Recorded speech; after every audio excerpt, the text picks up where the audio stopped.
maybe that's something that's being introduced more in the recent meta.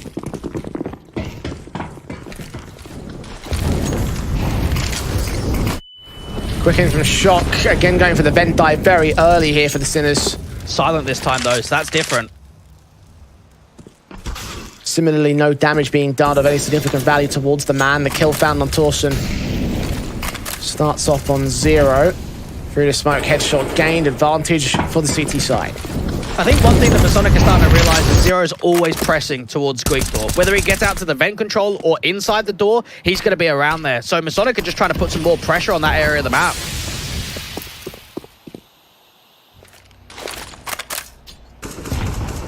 Made set for Unlay.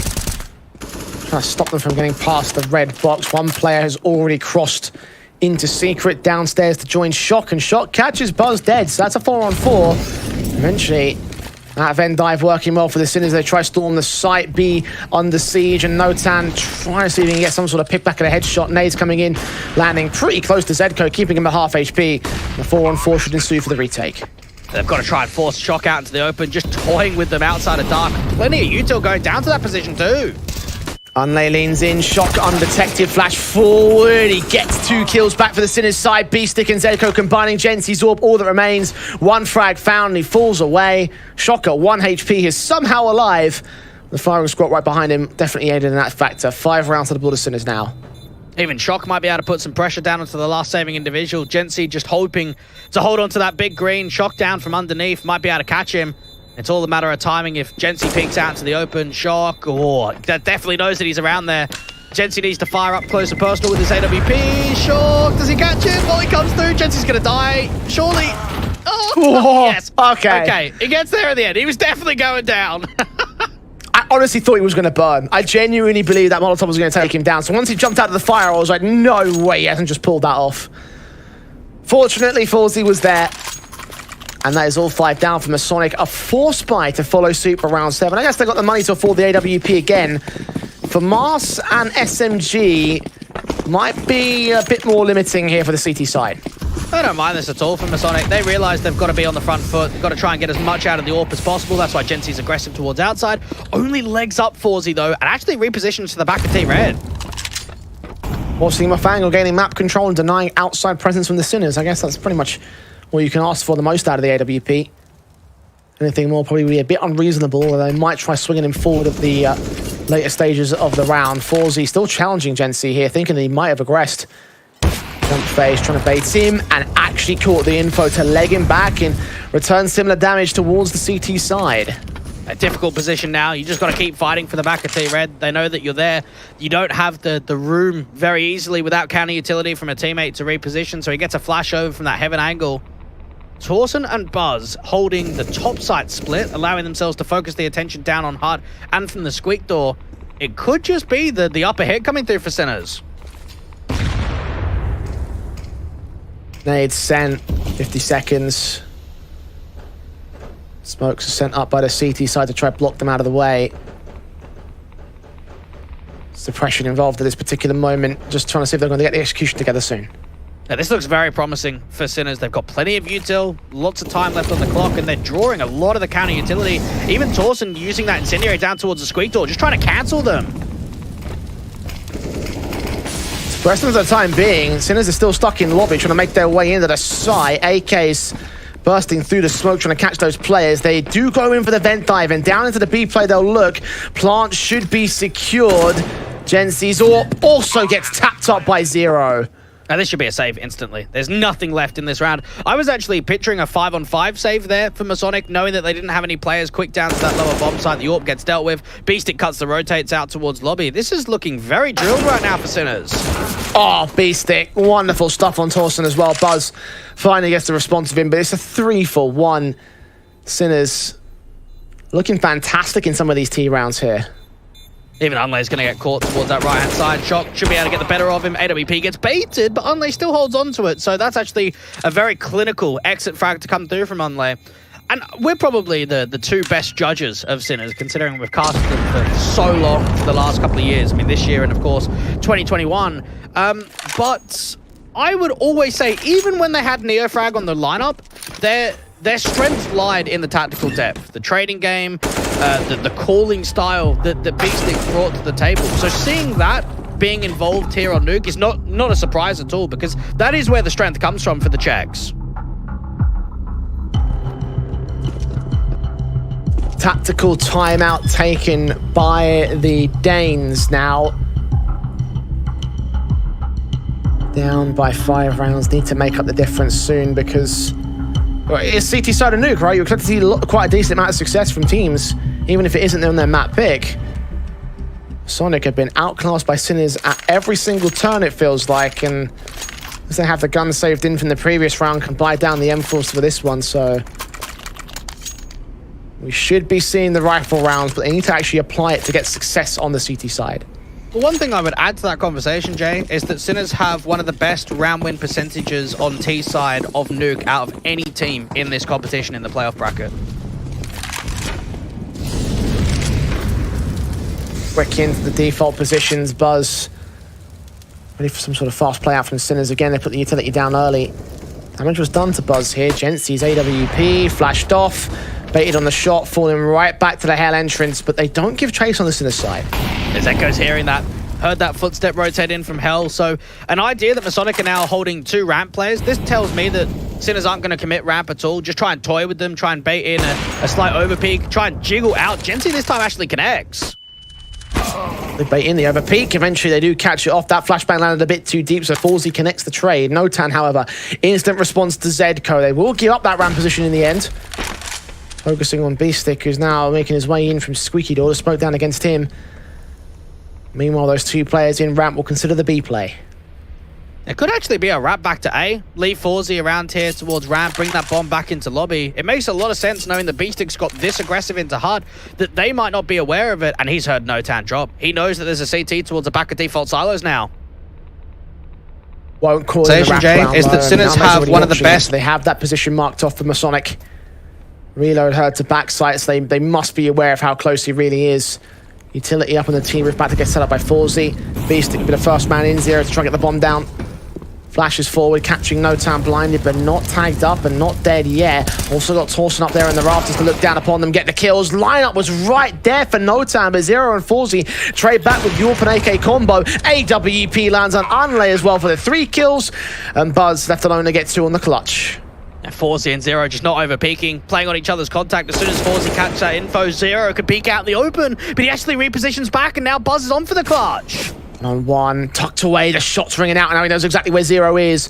Looking to the left as he peeks in, starts to move to the center. Slow but sure, but now making noise, giving up the info to exactly where he is. Swing around the corner, gets the spray, and without a kit in play, actually does pick one up off the floor there. Timer itself, second round of the board, but MASONIC had time anyway. And that was a poor 2v1 coming through from Sinners. They'll be kicking themselves because they did so much right up until that point. It looked as if Zero was going to swing on the contact, but he might have just got caught in a timing, just a communication error where he starts moving further back in the default silo to look up to heaven. And while that happens, the peek comes through from Buzz. Very good sequence there from Sinners to try and crack open the A side, but not being able to deal with the last player of Buzz gives a second round to MASONIC.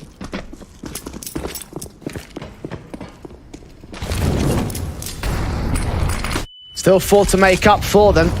Thompson again starting things off. The smoke's down. I think there was Squeaky Door where he caught that kill on Zero.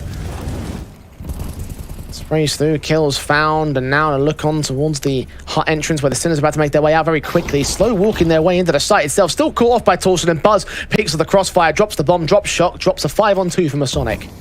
Even Beastic trying to see if he can walk towards outside, being watched from Unlay. And it does feel, in these last couple of rounds, MASONIC are starting to get a tell on the play style.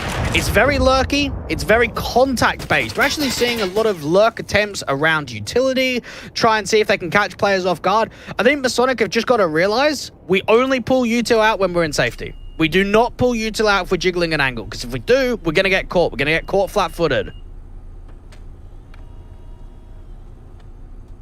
Aussie's up.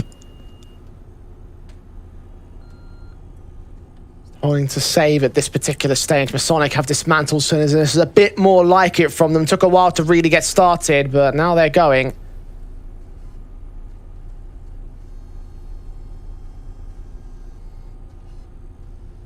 Third on the board, and Sinners Money has now been a little bit lackluster. The damage compounding. The previous round that came in from MASONIC as well. 2 on the trot. Second stage of the loss bonus. Shouldn't really be seeing much of a buy around this orb. Maybe a half investment, but they might go hunting and take him down. Preferably after time if they can help it. Being a little bit careful at the peaks forward though. And MASONIC now surrounded FULLGAME. I don't think he's getting out of this round alive here.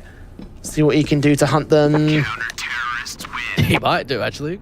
Oh, checked. No, there it is. Damn. Kill after time. Torsen even jumping in the middle of the air to catch that kill. And that's 150 bucks for FULLGAME to spend in round 10 now. Not ideal at all. This now changes the complexion quite a bit. You're probably still going to Glock it out and put FULLGAME onto a limited weapon come the next round. I mean, Beastic might even drop him an AK in the next, so they'll be able to get some level of investment forward into his part. But for MASONIC, that's an excellent hunt, and this now opens up the opportunity of a shift, just with more success on the city side.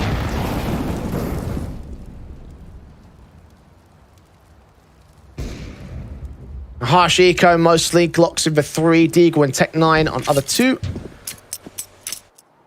Well, they can work their way into the outside positions against the AWPer here, and this shot on towards Zedco doing the damage. Shock took very little of that AWP's position on top of Silo. And teams will back off in the end. And MASONIC just don't want to get too hungry in this sort of state. You want to show the confidence, but you also don't want to feed yourself to some of these eco pistols. Like Unlay peeked wide out towards Garage, gets punished. Not great. Man down, the AWP trying to hold from a very passive position as well back at CT spawn. Gensi knows that they've all crossed past red box here. Might get a re-peek in from Shock, but just not taking those shots. Instead, the T's just charging their way into the B sites. This actually might be a retake with these pistols. Another kill found on Torsen. This round is on for Sinners now. It completely is. Even the dive down towards a ramp control could be tough. MASONIC need to get themselves in quickly. Finally a kill on Zero. Shock's Deagle is just shocking everybody, it seems. Notan caught off by Zedco's Glock next, and Buzz is left alone. This whole round has fallen apart in an instant for the MASONIC camp. It wouldn't be an Elisa Invitational playoff bracket without a couple of steals, would it, Jay? We've got to get a couple, you know, here or there, just to keep things familiar. And that's a huge round from Sinners. And it all starts off with that slight overpeak for Unlay, not jiggling, but swinging out wide in Garage. And then from that point onward, Jock gets another kill down to the lower bomb site. There's then a dink off from one of the Glocks, and Zedco comes through with the kill successfully. That's heartbreak for MASONIC, because you look at their point of view, they've won a huge clutch for Buzz. They've then come away with 5 players alive and dropped the AWP after time. That's your go. That's your time to start getting rounds in a row, drive back that deficit, and instead you've just lost it to a very light eco.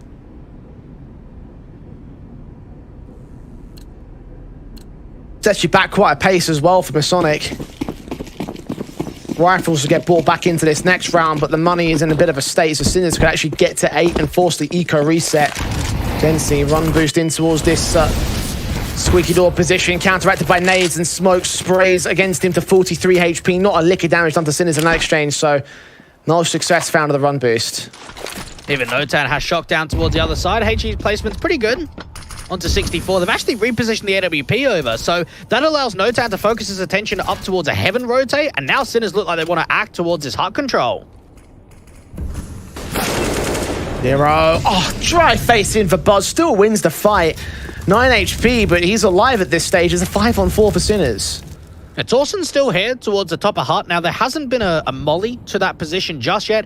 Even Gensi's keeping his eyes out towards ramp. As soon as Shock realizes the AWP's there, they might have to cancel away from ramp and focus that influence down onto A.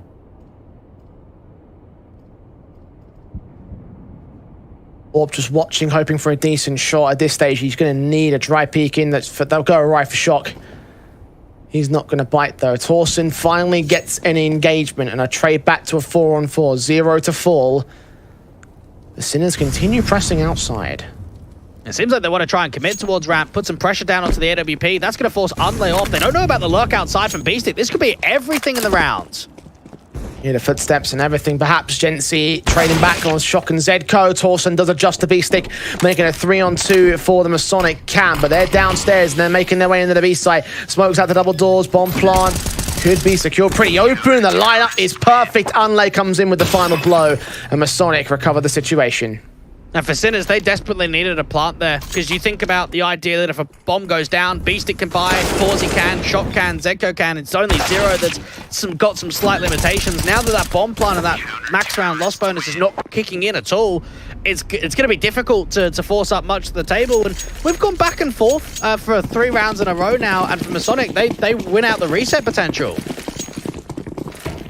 Still behind on the cool bet odds for their own right here. Down by 3 rounds, but they have them at 2 point something on their money line. That's understandable. I think the odds were also favouring Sinners coming into this series as well, which I don't agree with personally. I'd agree with it on map 1. Certainly Sinners are currently in control on their own map pick, so it's positive for the time being. But that might start to change here. Eco Pistols in from them again. Gonna have to find another steal round or lose themselves to control. Zedco again with the deagle finding Unlay. Fawzy trade towards outside. Zero and Zedco will also fall to the rifles. And Beastic now left standing in the 1-on-4. So no steal this time for the T side. And not to be. 5 on the board now for MASONIC. And again, they were one of the teams when I think back to, I think it was the Full Invitational of last year. Had some very impressive T sides on Nuke. But again, I mean, that's a different time era. That's a different iteration of the lineup. But I think what it proves is a lot of the Danish teams that we often see in the Elisa Invitationals, always very proficient on Nuke. Even if it's not a map that gets played a massive amount in their own map pool, they've always tended to be decent on it. Well, statistics might say otherwise here. Only 33.3% win rate in terms of their T sides in recent history for this particular lineup. Come back to that in a second, because Sinners are storming the A side very quickly. 2 kills have been found. Driving Unlay back now, he's dead, and Sinners will just try and right back in off the back of that last round for MASONIC. Regain control, make it 8-5. I'm liking the tempo changes that Sinners are bringing. You've got some slow, passive rounds, some lurky ones through smokes, and then that one's just a little bit drier, slightly quicker, more on the aggressive approach, and it just catches them sleeping. You've got Buzz, Torsen, and Unlay that aren't even finding a return pick. And when you're playing up there towards the top side, a lot of the time you want your anchors to trade evenly, and that has not been the case at all going into round 13. Gency and Notan are going to hope to hold on to their weapons. Sinners getting closer towards double digits in the first half, which is wild to consider on T side.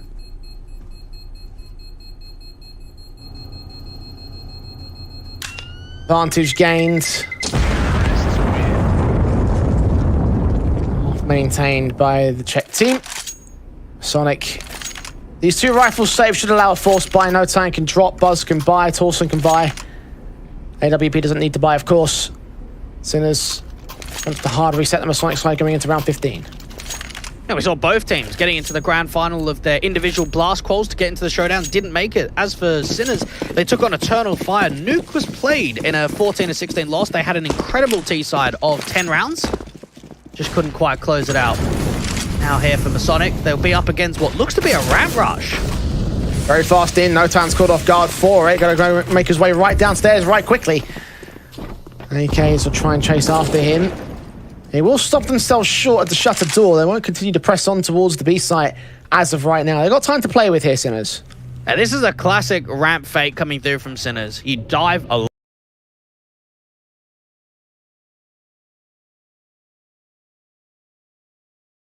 towards the top of the silos. They're just waiting for a response. They're waiting for MASONIC to realize we don't have a lot of information. Let's make an info play. Let's aggress out Squeak Door. Let's take back the ramp control. Let's mimic us being on the front foot, and that's what Sinners are hoping to drive. M4 just wrapping around for Buzz. Hoping he can find Shock somewhere. AK swings, sees contact, takes some damage for it. But does fall away from position, does not take the contact, does not try and take the kill. Zero does, though. Constantly fantastic at his entries, it seems to me. Torsen, first to fall. Trades from Notan are there. Zero's continuing to swing, though. Pressurizing back towards Dark. Get the casualty in, doubling up. And now trades from Unlay do force back a 3-on-3 at least. Oh, look at Shock, though. Just when Unlay thinks ramp's completely open, then he could dive down to that lower bomb site. That's not the case at all. And for Buzz and Gency, this is a risk if they go for it here. Smokes in, Buzz spamming up Forzy, tagging him so low, but not getting the kill. The AWP meanwhile for Jency lands on Shock, the high HP individual. Spams continue to come forward. Forzy is such low HP, he might already be a goner. AK in the open, you've got the other one set towards the observation window. Jency tagged, and Forzy drops him with the headshot. That's all important. The nade gets sent, but he escapes out towards Decon, takes virtually no damage to that HE, and Jency is forced to back away against the odds for Sinners. They find themselves up at 9. What even is that? I'd be fuming, mate, if I was trying to work that 2v2 and you get a player that you know is in the rafters. You've obviously conned that over. Buzz was sitting there spamming up and would have heard those connections, relay that over to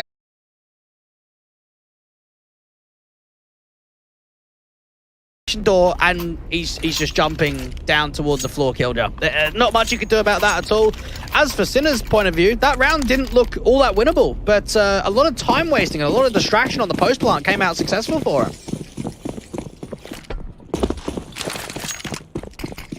MASONIC, it's a broken buy for round 15. The AWP is at least in Vigency, the M4, the FAMAS, the 2 SMGs. B-Stick unknown up close here in the smoke. There was a footstep made there. Vigency trying to adjust against it. B-Stick wraps in quickly towards position, catches him in the back. But Buzz and Torsen, meanwhile, hold the crossfire out towards the A side. The fast rush in has been dismantled, but B-Stick is going beast mode. Gets 2 kills in for the triple. Doesn't quite land it. No time takes him back. Yeah, even Zero's been spotted. That MP9 could just try and waste some time, pull some distraction, pick up the AK. Zero's trying to get the height advantage to force it into a winnable clutch. How is he hitting these bursts so accurately? That's fantastic from him anymore. Yes, there's more. Oh, not the clutch. Fortunately for Torsen, but you saw it right there for him, and potentially the steal of a lifetime there for the Sinner side.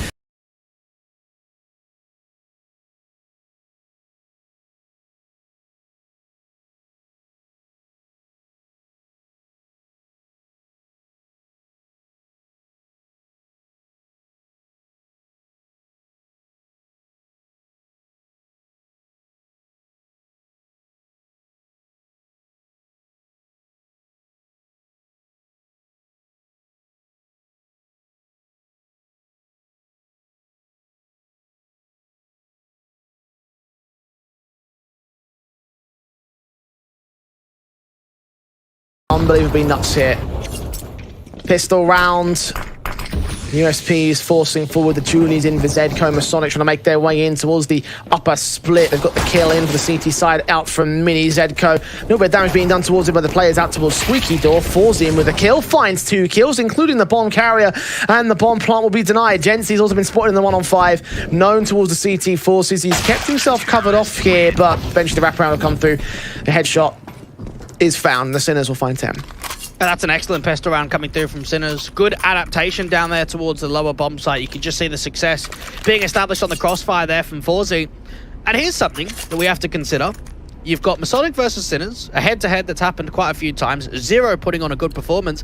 Who's next in line to play the winner of this game but Gamer Legion? And I seem to remember that Zero played with IM and Isaac for about a year and a couple of years on Gamer Legion. So he might be really hungry to get this series forward just to play his ex-teammates.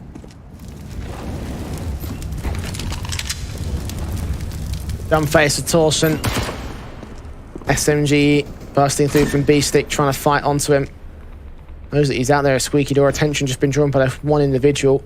Second man might also peek in towards lobby. Meanwhile, Zedco spotting towards outside, so this should be the dismantling factor. Trying to cross in Forzy with his 2. Zedco lines up 2, and last player standing at Torsen dealt with by the SMG, so a lot of money gained for him on that one frag. But only one frag for the SMG. It was mostly the rifles that chimed in. It's 11-6, and the guns are back from MASONIC. It's incredible to start the debate with the head-to-heads that, yes, okay, MASONIC have come out twice successfully in the head-to-heads. The 2 maps that had been won by the side of Sinners was a overtime win on Inferno and then an overtime win on Overpass in the next series. We've never seen them have a map win convincing. Up 11-6 on the city side of Nuke, that tells me very convincing result. Made set, damage done to Forzy to start. Zero, a little bit of tag up against him.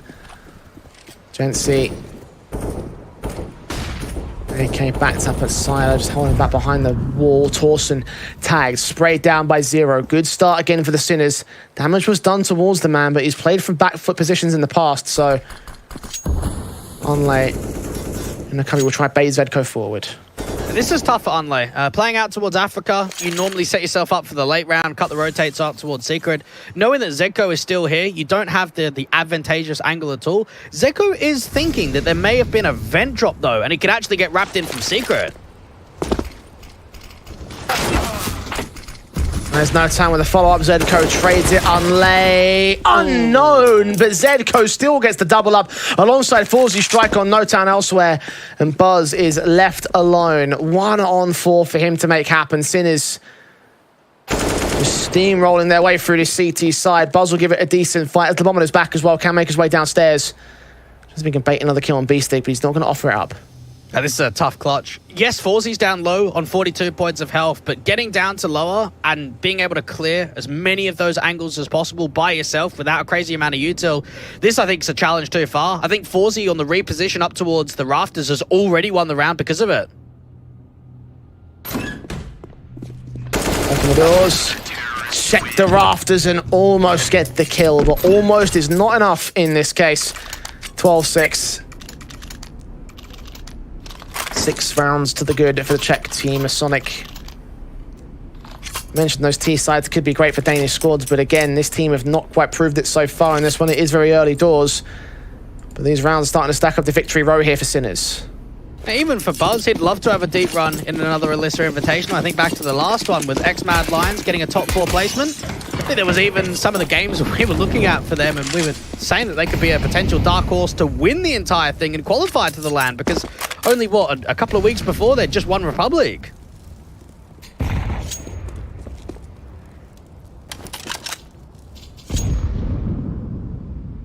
Act 9, the Eagles, P250 for MASONIC. We're winning anything here in round 19. Work their way towards the outside control. Unlay leading the charge. Positions held towards the outside, hoping that Sinners get overly aggressive and they lose their control. Just knowing that Zero's going to put a cancel of that incendiary, any sort of vent drop, anything quickly to come out from Squeak Door is just not possible. Buzz is going to try and walk behind it. The Spams haven't found too many connections. I say that, and Torsen goes down towards 17. Still going to get that bomb down towards that lower bomb site. Try and dive it into B. Shark holding the rafters, the M4. Set himself out towards the decon door, which will get opened up by Notan. Feet peeking out, Shock gets his double. HG's from FULLGAME assisting, but Shock with the triple. And Buzz, well out of position and well out of this round.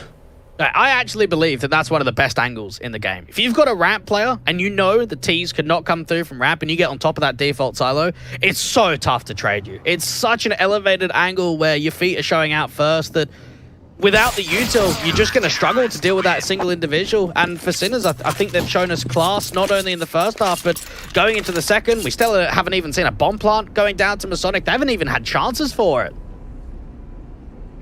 Very one-sided CT side thus far. 4 on the trot for the Sinners. MASONIC. Guns are at least back in for them. The pistols, the eco, are not quite expected to do much in round 19. For round 20, they need to step it up. They need to get something done here. They need to do it soon. At least got that one limit on the Sinners side of that for Mars, but 2 AKs to bolster up the rest of the buy. And look at the aggression from Shock right here, as well as aggression towards the outside and all. Love this info play. Just so confident, isn't it? And for MASONIC, there's no way they're going to expect this at all. With more distraction being pulled out towards lobby, if they commit towards ramp, it could be to the detriment. Counter smokes in, Shock, ooh, tempting fate.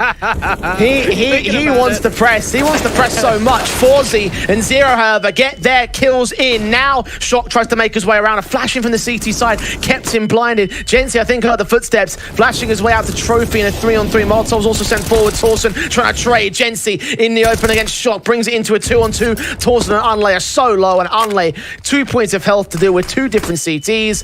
Flashing against him. Can't catch the headshot on Shock. Zedco will adjust for the 14-6. Sinners are running away with Nuke. And it just shows that even for Shock, like, we can look there and say, oh, it's ballsy, it's confident. It's actually very disciplined that he doesn't overpeak there until contact gets established. You got FULLGAME aggressively towards that heart control, and while it was still successful, it's probably not the setup that they were trying to drive. What they wanted to do is get FULLGAME in for the first contact, get Shock to run around the corner and get a multi-frag instantly. It doesn't quite happen. Instead, he actually has to fight quite brutally onto Genti that's still outside of the lobby control, but the result is still there. The round still gets won from Sinners.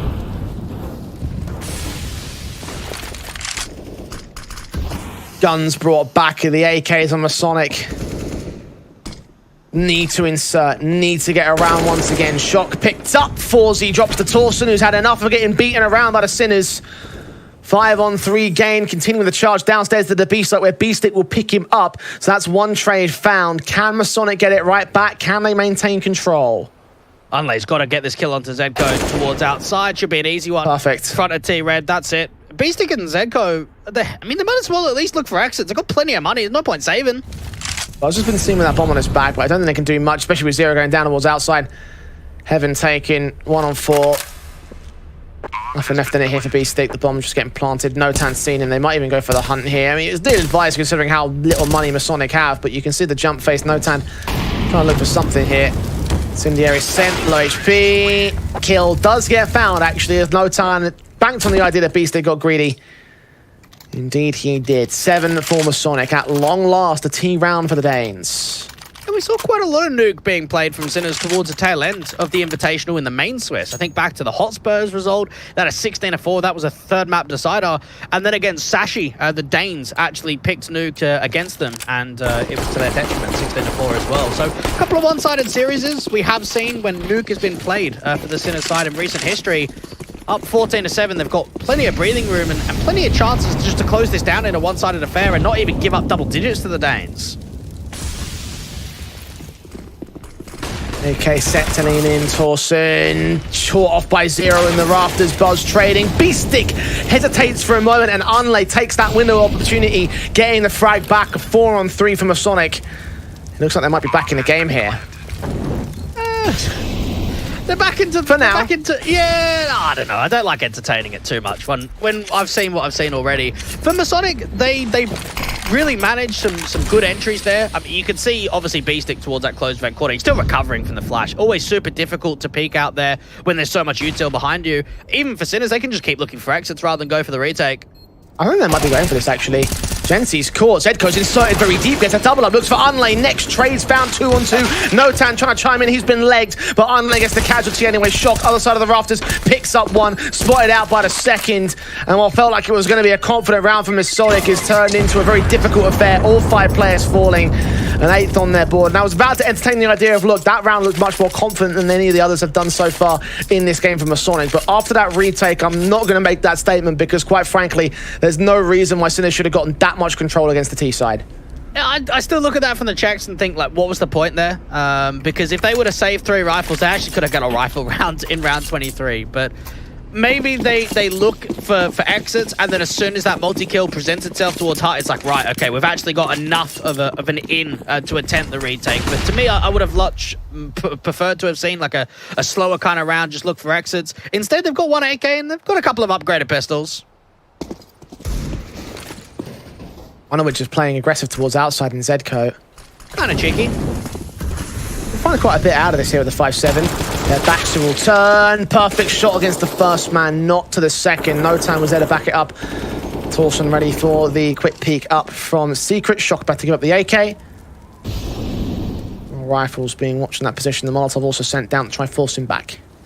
Yeah, FULLGAME's hoping for one of those close-range double dinks that someone gets aggressive on the other side of credit.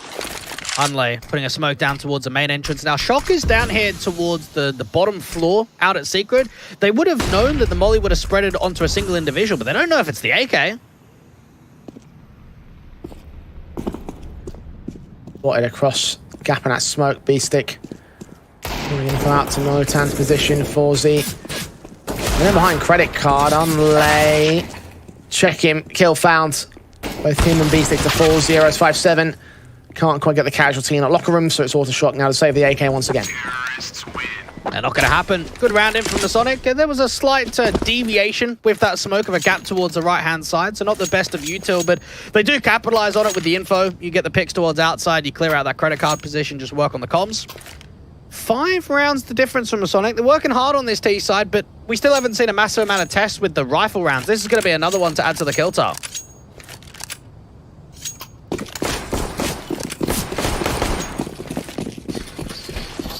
Guns in on both sides. Rifles for MASONIC to try and start to put themselves within the marker of the comeback. Sinners trying to see if they can deny it here. B-Stick, SMG. Did he see Buzz? I don't think he did. Away from the flashbangs. Buzz want to make his way out to the site itself. Might catch them off into the raft. The spray is okay. It does come up with the kill in the end, but Shock able to respond back. B-Stick traded by Tolson. 4 on 3, making it 3 on 3. Notan, however, coming back in against that Shock trade. So all left to Zedco and FULLZY to try and defend against the retake. Now, this should be another save call. There should be no way back into this at all. And even from Buzz's perspective there, yes, it was a little bit shaky. Wasn't the easiest to kill towards the top of the Mustang. Anytime you're an entry fragger coming out of the squeak door or from hut, as long as you get 1 kill, that's the job done. That's evening up the trades, allowing more distraction to get pulled. And then because all the attention's over towards Buzz, that's when the rest of the riflers are able to come into the action.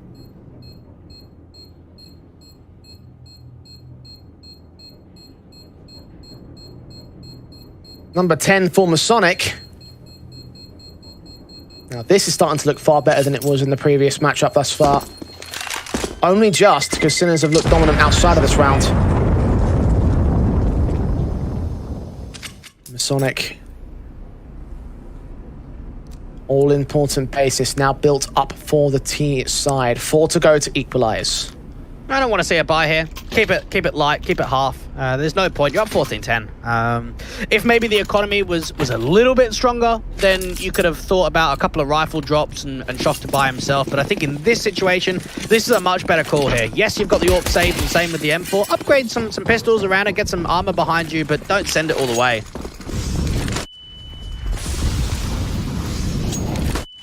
Flashes in to get unlaid towards the outside. Smokes down the diagonal cross. 057.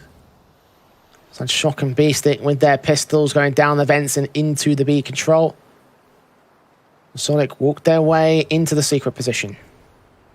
It's all about catching that timing and getting as much out of this rifle as possible. Shock can catch glimmer of an information, put that incendiary down and relay it over. Not wasting any time with that one. Smokers also at the ready to try to put it up as soon as they start to run out of time on that Molotov. Position as FULLZY falls back. AWP thinking there might be some sort of ramp take here from MASONIC, but they're still pretty passive outside of this secret control. Now, FULLZY could actually re-peek back in towards the lockers and catch the secret players going back up towards the top site. You got Buzz close towards the squeak door, still lurking towards upper. Shock out here towards the double doors. All about wasting time. Open and close double doors. Similar story out to the decon position. Buzz might get overwhelmed. Gets B-Stick at least. That's 1 kill for advantage. Zero also in position and actually runs right into the AWP with Shock's Deagle. Deadly as ever, it seems. Round the corner, can't catch Notan. Unlay burns 0, so advantage tips back the favour of MASONIC. M4 in for Zedco. Going to try and lead the charge back into the retake. Unlay's ready for him. Or not, in fact. 2 on 2. This is back on. I think they go for this here. Try and get a flash open for the door. Zedco's got to try and present another frag. Try and see if they can force Torsen out from dark. It's been seen. Instead he gets the kill back. FULLZY expecting there to be some sort of wraparound in towards the vent entrance. It's not going to happen here, though. And they've got to read on exactly where he is. He might get an exit, but he's not on for the retake now. Not now that he's lost his teammate, most certainly not. And yeah, MASONIC will escape. For 11 to the board. Is this on, Dweg? Is the comeback real? No. It's not on. Not on yet. Not Any more rounds, mate? Yeah, but I'm not sold. I think for Sinners, while it has been a tough affair to get it over the line, they're too strong on Nuke City side to let this slip. I think that they're a team, even with the results aside, they're a team that are very experienced. They've been in playoff runs before, and they're not a team to crack under pressure. I think that they've still got this completely. MASONIC have only looked so tested in these last handful of rounds here. Into the defaults they'll look to go. How quickly ZK makes his way up. Aggressive forces in adjustment. Gets the kill on Notan, but Torsen deals with him. Zero next to face. And nades in from Trophy. Shockers also pushed forward for a bit of a lobby crunch. Haven't taken full lobby control. They do back off in the end. What is this? About backing off. Oh, Zero gets caught. That was a very nice attempt. That was so high tempo there for Sinners. Didn't work out for him, though. Beastick able to trade back to a 3-on-3. Keep this doable with FULLGAME now taking the advantage away. Torsen down. Jency and Unlay, last two left for MASONIC. Oh, even FULLGAME's gonna multi-frag. No! The shot does get baited from Unlay towards outside, but it's info. It's info that can get relayed forward. And now for the AWP, he might get trapped here in main. FULLGAME gave him a haircut. That's how close that headshot was. Jency still working around the smoke in at Squeaky. The AWP is known somewhere here on the A site. Beastick lesser so. There's no Molotovs to force him out of the closed vent door. Unlay's playing around heaven, and really he's just got to be the flank that allows Jency to get to the site. Now, Unlay's got to be able to present a kill, to deal with Beastick, to get that bomb in from the squeak door. It's a matter of timing on when this gets checked, though. FULLGAME's creeping around. I think he's going to be adjusted for. He's going to leave that closed vent player alone. Utility is thrown. Smokes in, flashes over, check that corner, get that kill. Jensen has to commit to the site because the AWP's on his way in. 2-on-2. It's very doable for both sides. Oh, bomb plant safe, and even the hut controls being watched from Unlay. Not now. Shot connects on Jency. Unlay looking back towards Hell to try deal with Shock. Shots ringing out. He's going to wait for that bomb to get tapped. Flashes in. He's going to keep watching. He expects a flank to be in. Saw Shock as well. Engagement. Tries to look for the floor bang, and he gets it together. 1-on-1. AWP and AK. With flashes in to try and block off the site. FULLGAME gets none of it. AWP scoped in, and Unlay adjusts towards it. Triple for the AK. Wins out the round. Wins out the fight. Wins out 12 for MASONIC. That's a massive round coming through from Unlay. One of the biggest that we've seen from him so far. And that is map point there for Sinners. You can't sugarcoat it any other way. That is the round that does it. And somehow it just gets broken apart. You've got Unlay up there in heaven. Even Beastick at closed vent corner was watching it. He was watching heaven. It seemed like they had all the right attributes there for Sinners, and MASONIC just still come out on top. Are you still not convinced, Mike? No, I'm not convinced. You know, nothing's going to convince you till they hit 16, apparently. Zedco getting Torsen. Starts things off on the right foot, at least for the CT side. The M4 engaging. The SMG will now hold the rafters. Molotovs sent to the defaults. Notan trying to look for a blind kill to return without risking much from MASONIC, but so far it's not finding anything. The dangerous factor here is not only is the weaponry decent, but because that M4 got a pick towards outside, that's going to filter MASONIC towards ramp or upper. And right now, we can see for the CTs, there's a little bit of a trap towards the upper bomb site. So if they can filter them further away from outside, that's only going to lead more here for Sinners.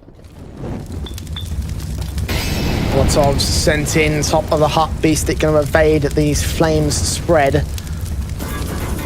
Smoke sent in, Beastick CZ, low potential of firepower, does land a frag alongside FULLGAME. Jency trailing it 3-on-2, knows that that player dropped in. Unlay's going to try to cut him off with the aggressive face. He's still got the dink off and the frag as well, and Sinners may be about to take this round. 1-on-3, Jency trying to challenge the man, and Beastick knows that he's in control.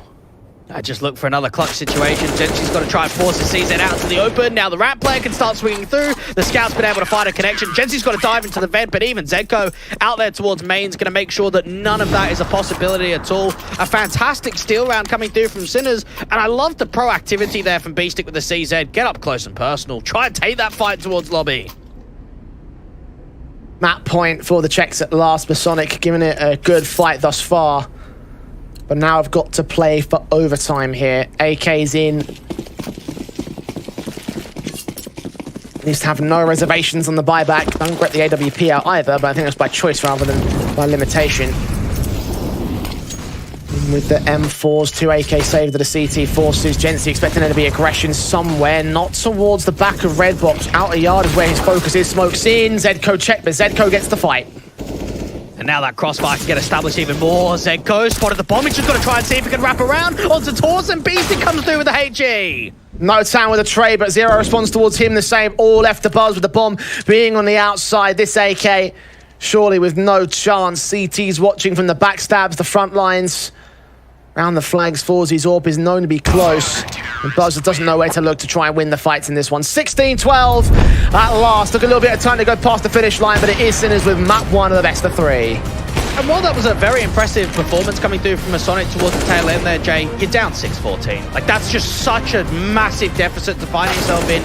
You give them a couple of rounds and that's it, the map's over. And as for Sinners, they proved right towards the end they had what it took to close out. MASONIC, unfortunately, not proving that it will have what they take to come back. It set it up pretty well, but you were right about the closing factors for the Sinners side. Might have struggled towards the end. The bottom line is the scoreline, and the bottom line is the victory. They take it on their pick of nuke. Now it's off to the pick of MASONIC. Inferno is what they decide to play, and we'll play it after the break.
always seen Inferno coming through between both of these teams. I think about the last time we saw it is that third map decider in the first round of Main Swiss. We saw MASONIC starting out on the CT basis, getting a 9-6 half.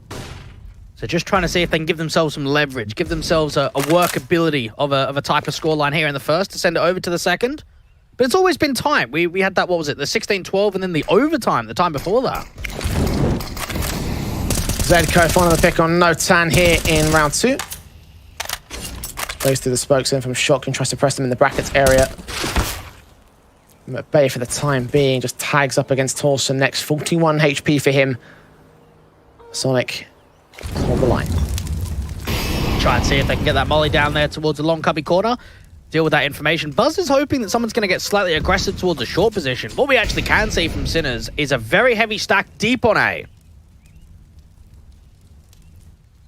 In AK out, spotted by B-Stick, put the smoke onto the archers immediately. Torsen caught, Shock doubles up, Gently down, and deals with Unlay the same. So 1 on 5 for Buzz. Sinners make light work of the force bite. Not a single casualty taken. I just love that composure coming through from the check. So you've got 3 on A, you've got B-Stick as kind of the 4th player. He's in there towards City Spawn. He just jiggles with that MP9, puts a smoke down, and then Shock doesn't overpeak. He waits for the angle, knows that there's going to be pressure being built towards him to long, and as soon as he fights that first individual, swing out wide, allow himself to multi up, and for MASONIC, not much being granted at all in that force by round. Blocks. Now for the MASONIC side, just got to take this next one on the chin, see if they can avoid the SMG if possible. B-Stick. Lean forward here. Check out the cubby corner ahead of the wood stack. Torsen, shoulder bait being spotted. That Glock knows that he's there. B-Stick not looking to extend all the way around that corner with 0 support. They'll get 1 kill, but they'll lose that SMG, so money farm potential has been negated on a CT basis. A couple of kills are going the way of the MASONIC camp as a rifle now drops in the hands of Torsen. See what more they can do. Yeah, this is an excellent anti-eco coming through from MASONIC, being able to do so much damage. This is getting completely out of order now. Redco struggling to do it with these 2 individuals. They've got no Kevlar, so surely it should be easy enough to catch them on the... Oh, I don't know about this. I was thinking he might pick ahead of that gap in the smoke, but he does fall back behind. Another rifle is gained. This is actually kind of workable for MASONIC. Yep. Again, the concern is always going to be the Kevlar here, but if they get a decent spread of the headshot, that might be enough.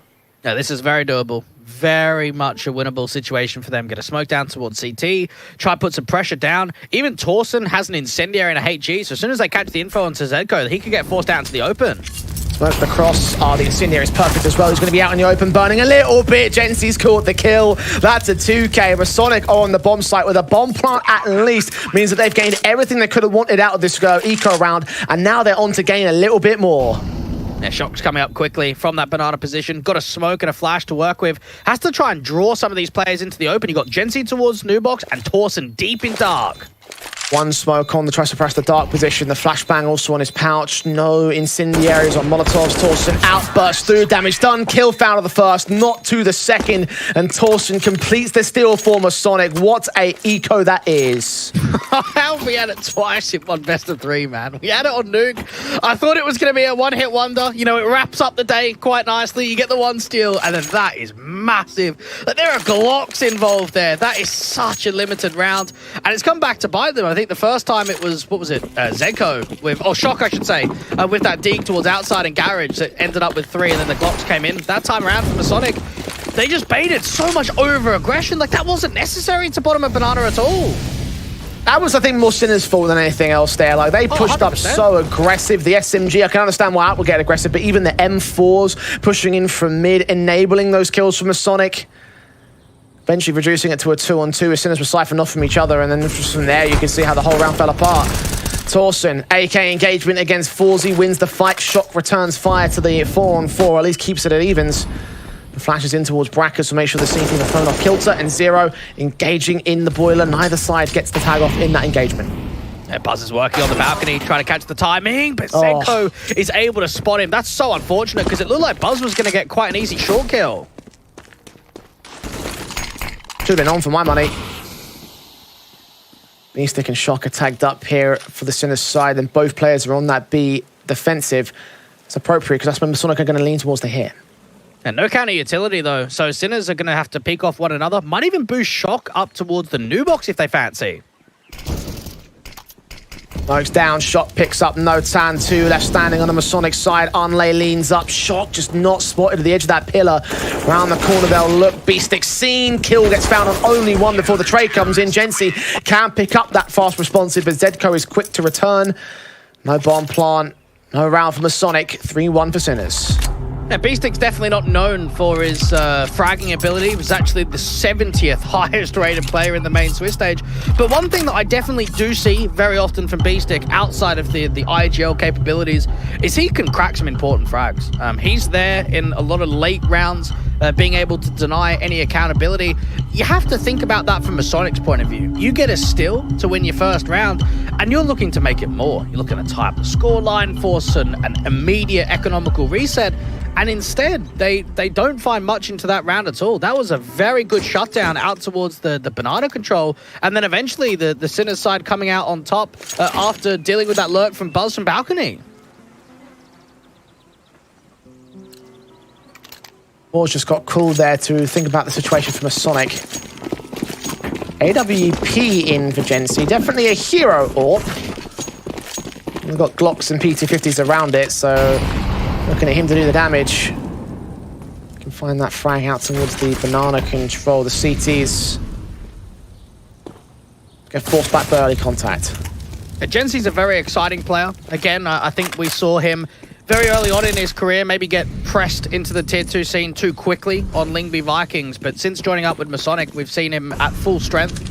And he's a guy that on Inferno can be very deadly, T-sides and CT sides, a lot of consistency with that AWP to find impact, and he's going to be trying to work that banana control with it. Some flash there from the CT side. We've planned off all those players from Masonic. AWP still creeps in as the jump phase from Zedco gets them cross successfully. Has seen them all, though. Instant smoke from Beakstick cancels the XC there from Masonic.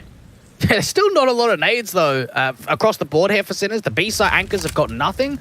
So think about rotating Shock back over to have a 3-man setup down here towards the B-side. It's actually going to be a little bit more of a fake, though. They're going to start getting that long smoke involved and start peppering and having more of an aggressive stance to A. 40 seconds on the clock.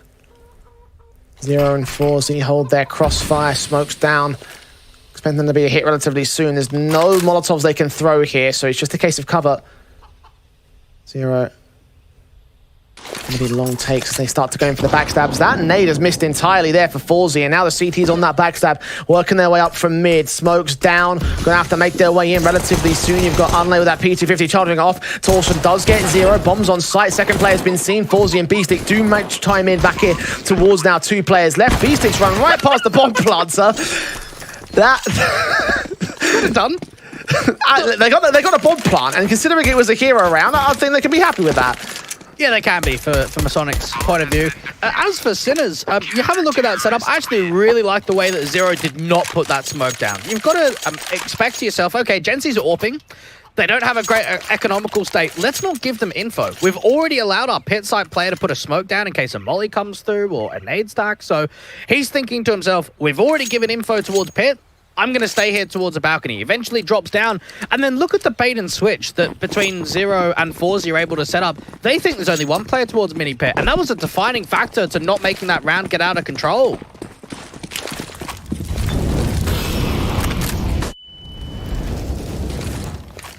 Guns in from Masonic thanks to that buyback. 3 M4s around the AWP stand of 4Z just leaning forward against them. Sprays blind behind the smoke, trying to catch players. Banana control, the Sinners have got Masonic, have you not challenged it this time? And Notan, very deep here towards the bottom of banana control. Might want to try and retake it later on. You've got Zedco continuing to jump spot out from the half wall. Zero with a flash forward, but doesn't get further in front of that smoke. So no way that he can even attempt a duel onto Buzz. Trying his hand at it.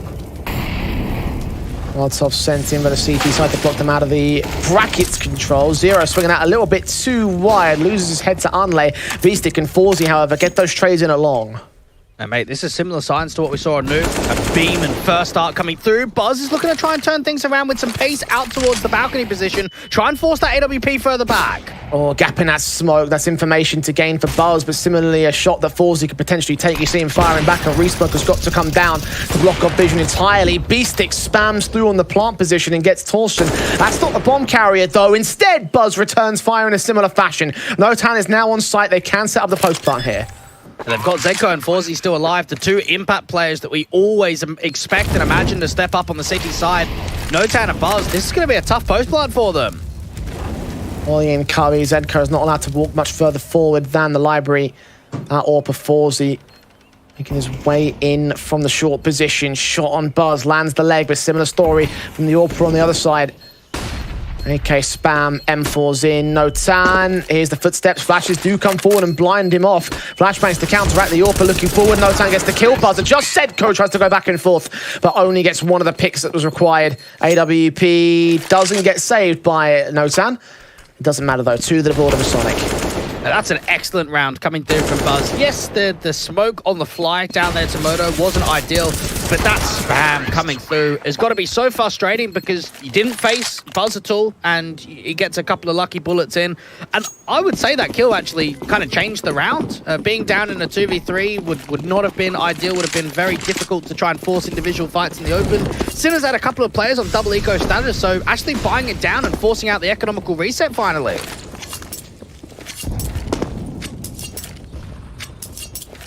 Awkward setup for them. Pistols with the two M4s, the FAMASTIN for FULLGAME. No kits in play either, so if they lose a sight, it probably leads to a save call, I want to say. Sinners stuck with that M4, trying to see if he can prod forward. Flashes against him, got tagged up by the blind spray. I think Notan might have heard that, and a player has been caught tagged. Unlay still gets the kill anyway.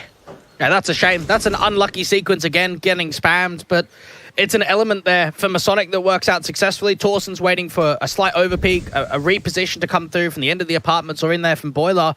Very passive for MASONIC. And Sinners are just gamble stacking this. No surprise at all.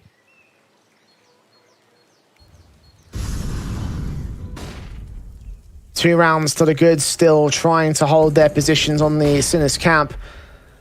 The gamble might work out for them, though. The bomb's on its way in. It's going towards the A site. Flashes forward to that Torsten to start peeking, thinking there's nothing out here towards Quan and Shaw. But they do get the smarter call because there are two players working their way up towards Banana. They might go for the wraparound. That might catch Beastick off guard. That bomb committing in safely from Banana should face no resistance from the Sinners side. And if anyone knows Sinners on City side, they're a very gambly team. And whenever they're down in man advantage situations, you oftentimes see them just completely gamble, allow themselves to regroup all out towards that A side. Not to be, and even for Torsten, he's going to try and just make it more expensive. Got one of those frags, but not the second one, so they can swap up to the AK, grab the other rifles they dropped. And they only had the FAMASTIN to pick up on Zero's part. So slight upgrades for Sinners, but it was a force buy, so really they were looking for the round itself. And that's something that they will not get on this occasion. A third to the board of MASONIC. Decent work being done again to avoid that gamble stack. So they've done their research, at least in a little capacity. I guess the one concern with this style would be which site do they gamble towards, and trying to read that out if you're a MASONIC team. Yeah, definitely so, for their sakes. Again, Inferno's the highest picked map in the pool from them, so no surprises that they've gone down in this sense of a direction when it comes to the veto process today in the first round of playoffs. I remember last time around, the first game that they played again, slightly different lineup, but it was still Gency and Notan a part of it. They took on Skade in the first round and beat them 2-1. And yes, okay, I think Skade at the time weren't doing all that well, and now we've seen some of the ramifications of that. But that's a massive win for MASONIC. So we do know that they are a team that when they do face against the higher end tier 2 squads, they can still come out on top. Building up that basis to do some decent work, right? And making a lot more progress than we thought this project was going to do during the early portions of its tenure. Notan catches the boost. That is an adjustment and a half. Good night, FULLGAME and Beastie. This round is over. It does mean that at least both of the rifles will probably get to save down towards the A site if they don't go hunting, so knowing that you've lost your 2 B players already. Okay, Shock, maybe you go in for an exit frag, but Shock and Zero might as well just hold. Not even that much in for the 5-7. Zedko's got no Kevlar, no utility. Destroyed by aim punch. Leave some lurkers out towards mid and apartments. Hopefully catch off one of these individuals, and a little bit cheeky with that particular position. Kills found effective. So lean towards just a simple affair for MASONIC to get to 4-all on the ball, even go hunting as well. Shock not detected yet in the apartments. Started leaning against Zedko, get that casualty. Shock Molotov against him, actually might even get forced out. That's an AM4 to drop. Got to hunt him. From to the back of the site, not detected. Shock does not last long. Last player standing, and they don't get to save anything, it looks like, here for the CT side. Zero gets away with a couple of decent picks and makes it expensive for MASONIC, but the hunt was successful. They got plenty of cash in reserve, and they've evened up the board. And this is looking quite promising now for MASONIC. It was a slightly slow start for them, but they've answered back. And even for Inferno, for their sake, 12 wins, 4 losses in the last 3 months. It's the highest played map in the pool from them. Always remember Sinners playing quite a lot of Inferno, whether it be in the last 3 months or even the last year. It's always been a map that's been introduced into the pool quite a lot for them. The 4-4 for the Danes, keeping steady and allowing their money to start growing.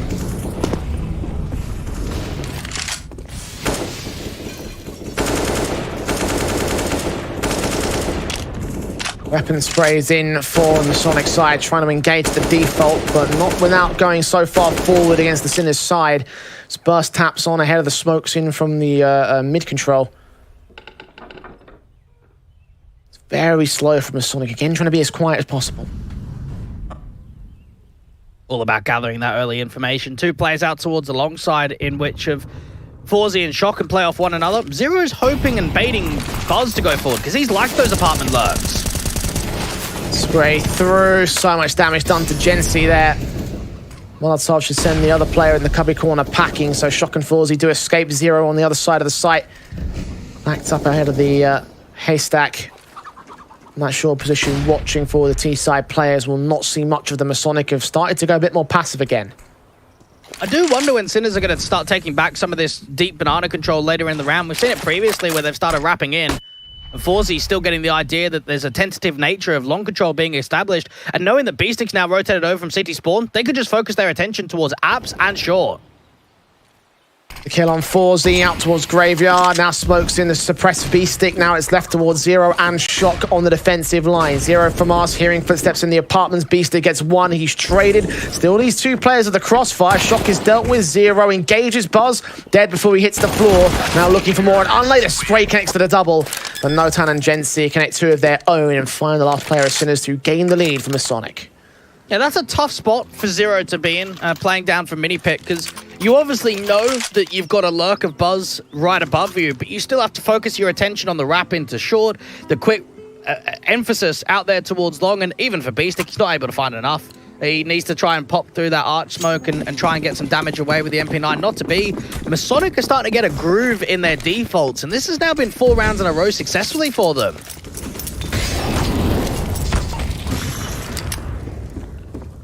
Shock charging forward of this 5-7. Are they aware that he's out the apartments? I think Torsten is not. In the corner. Oh, he's walked right past him. Knife. Knife.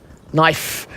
Not quite. The shots in with the 5-7 get both those kills. Buzz and Torsten able to fall. It's a 5-on-3 game by Sinners. And there's even a B-stack, which they don't know about. Both of those AKs being recovered. Gensi trying to lean back into brackets to make something happen. Shock even in a slight off angle. Catches off Gensi. What an incredible round this is turning out to be. Shock to the system of MASONIC. Notan and Anlay, last 2 trying to make their way in towards that B site. 5-7 to Zedko. Trying to look to engage. Beastic will fall. Zedko's 5-7 comes up just as good. Anlay's on site. So's Forzy. Anlay doesn't stand a chance. The Sinners find a steal of their own. Get 4 AKs and 5 rounds. So there's been 3 steals now over the course of this best of 3, which only tells me, Jay, we're going to see some more. It just feels like it's been one of those scrappy affairs on anti-eco rounds that a lot has been granted. That's an excellent couple of kills being found from Shock, aggressive towards the apartments, and it must have been a lack of information. I think he put a HE forward out there towards a boiler position, gets him all the way down the stairs, and just sets up the B players because of it. three steals in 2 maps thus far, and we're only into like part of map 2, so we're expecting a third one to come out from MASONIC. Yep. Another one to close out the day if they want it. Few more maybe up their sleeves on the Sinners side. MASONIC shouldn't be looking at a steal, more so a rifle buy for them. AK's passed about. Notan is lacking in the helmet department. That probably is fine considering the 4 AKs they have for the Sinners side. The bigger concern for me is that Galil on Torsen. Limited firepower across the board for him. And knowing that Shock is actually the 4th highest rated player for Sinners in the last 3 months on Inferno, it's great to see the impact that he's finding over there towards the A side. What he was able to turn around in that last round. Beastic is on top of the sandbags with Zeko on the contact. There's Notan engaging first and foremost, Kining. Beastic now looking above the sandbags. I've got the player sneaking forward to Zedko. He gets 1 kill. Unlay responds towards it. And MASONIC beat them with pace again into the B site. 2 kills found, 1 trade, 4-on-3. Advantage gained. Sinners back up to the A site. Don't even bother with a rotate. And Notan's been very successful with these top banana picks. Just being able to get himself across the half wall, into that opening fight. And for Zedko and Beastic, you expect better there. If you're going to be on the aggressive approach, rather than hanging back deep in the bomb sites, you've got to be peeking off one another. You've got to be getting success in the trades. And between the two of them, they only get 1. Not good enough. Getting overwhelmed, and MASONIC find themselves way back in the lead. At least they keep 3 AKs here for Sinners. That's something. It was just a fantastic sequence from Notan and Unlay to get those 2 casualties in. Overwhelming force forward. MASONIC again can just beat them with pace, and Sinners caught flat-footed there on the apartments control. You're talking a little bit about holding apartments, Banana, I should say, and gaining Banana control later on in the round. They've got to start with holding Banana itself to try and not allow MASONIC to do what they just did right there.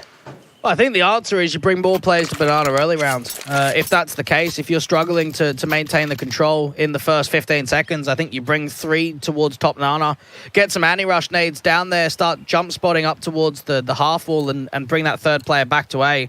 And they've got to find a little bit more room for FULLGAME to work with him. In City side of Inferno is normally where he flourishes. It's one of the best maps in the pool, and we haven't seen much from him at all. And he's had the AWP in his hands. Out for this round as well. Sinners bringing it into the mid control to try and look for contact against MASONIC. They have completely avoided mid. Actually, FULLGAME's looking into the apartments from Boiler. Let's fall back at the end. Hold a much more central site defensive. Of course, was exposed in that brackets position with his teammate leaving him on long. Nades ready against 0 and not quite as deep as they'd like it to be there for the T-side insertion. So that HE does pretty much nothing onto Buzz. Just knowing that Buzz has always been tempered around this top balcony position, they're going to expect it again. Even Zedko jiggling down from Banana does catch off Notan, but while that's happening, Shock's able to get a kill, and FULLGAME's out in the open now. Got caught again off guard by that play in. Beastic hearing the footsteps in his speedway. Unlay not ready for him to be out the well position. The shots on spray through connecting to a 4-on-4. They equalize the situation. Zeko's got a flash, and Beastic's only got a flash and a HE, so no smoke or incendiary to go down to try and stall for time. 40 seconds. This is going to be MASONIC quite comfortable with the site here. Zeko and Beastic ready to move. Smokes on, Molotov sent, Gensi, AK leaning in. The Molotovs will burn Zedko out into the open. Beastic does get a frag, but Zedko falls back in trade. 3-on-3 situation. Spray could line up 2, only gets the backline player. Gensi alive for the bomb plant, but low HP against both these individuals in a 2-on-2, and Sinners are quickly up to the retake. A flash around the corner, want to try and force that fight. They've seen Gensi, don't know about the other player though. Get out of the way, Gensi, right call to make.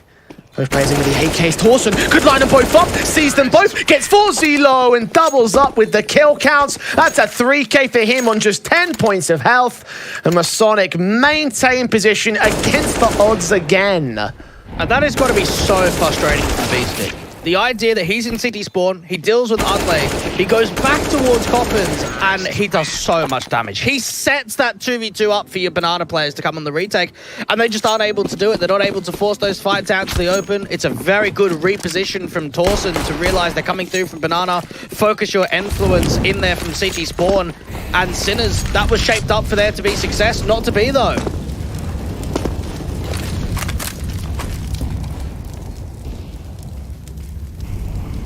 Rifles back into Sinners immediately on the reinvest. Beestick storming down towards Banana. Almost lost that fight. At 13 HP, he finds the opening start for the CT side, though. Shock gets out of there quickly once they know they've already got a man advantage. Beestick is aggressing very far down towards the bottom of Banana on low HP. He's going to have to be careful in case any of the spam bullets come back to a connection. Held 0, does spot a crack angle against Buzz. And Banana dropped down to 51, but the nades continue to compound here at Banana itself. Zedko and Beestick tagged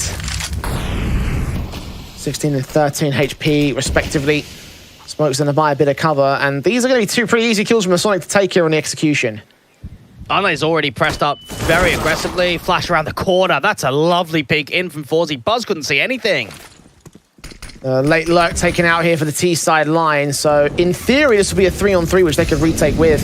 Guess we're getting Zedko first, not seen at the pillar. Unlay does catch him in the end. Now Beestick to fall back. FULLGAME does find a pick though. Unlay caught off on the jump face, couldn't stabilize the AK accuracy, and Jency will get caught by FULLGAME's flash forward. And Sinners will hold the defensive, keeping us within one of the lead. And they've been able to force a very awkward money state now for MASONIC. You've got 3 players of Buzz, Notan, and Jency that can buy, and then 2 players of Unlay and Torsen that can't. So I think hero rifle at best, but this is going to be a half. Ooh, okay. This is pretty risky, actually, because they don't have a lot of util behind them at all. We've seen some very aggressive economy strategy over the course of the day, haven't we? Yeah, we have. Forced invest when it should be half buys. Half buys when it should be ecos. Shock. Straight into the apartment's going to make his way around. Buzz could get caught. There's so many players seen. One having his side turned away from it. Jency forced to trade back, but Shock holds his own. This aggression in the apartments has worked out for him before, and it will work out here again. He'll hold that position and expect more T-side presence. Meanwhile, Zedko leaning in from the mid position. A backstab against Notan takes him out at the brackets entrance, and Unlay and Torso in a 2-on-4. Oh, what a specialty that round has now been for Sinners. Just the discipline for Shock to not double peek, to start backing off, to have your teammate at 0 to be the bait, and then to swing back in as you retreat back to safety. Look at the discipline for the 2 players on A. They're playing so defensive now. Smokes in, Molotov sent to the back site. Nades in as FULLGAME does not look to move at all. Engagement for Shock, FULLGAME follows suit.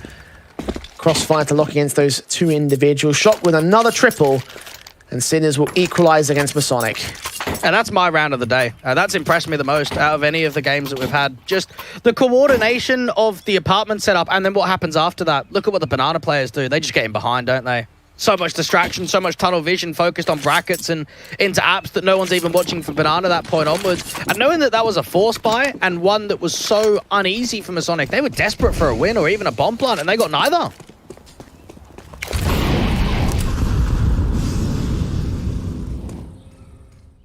Again, new action from Shock.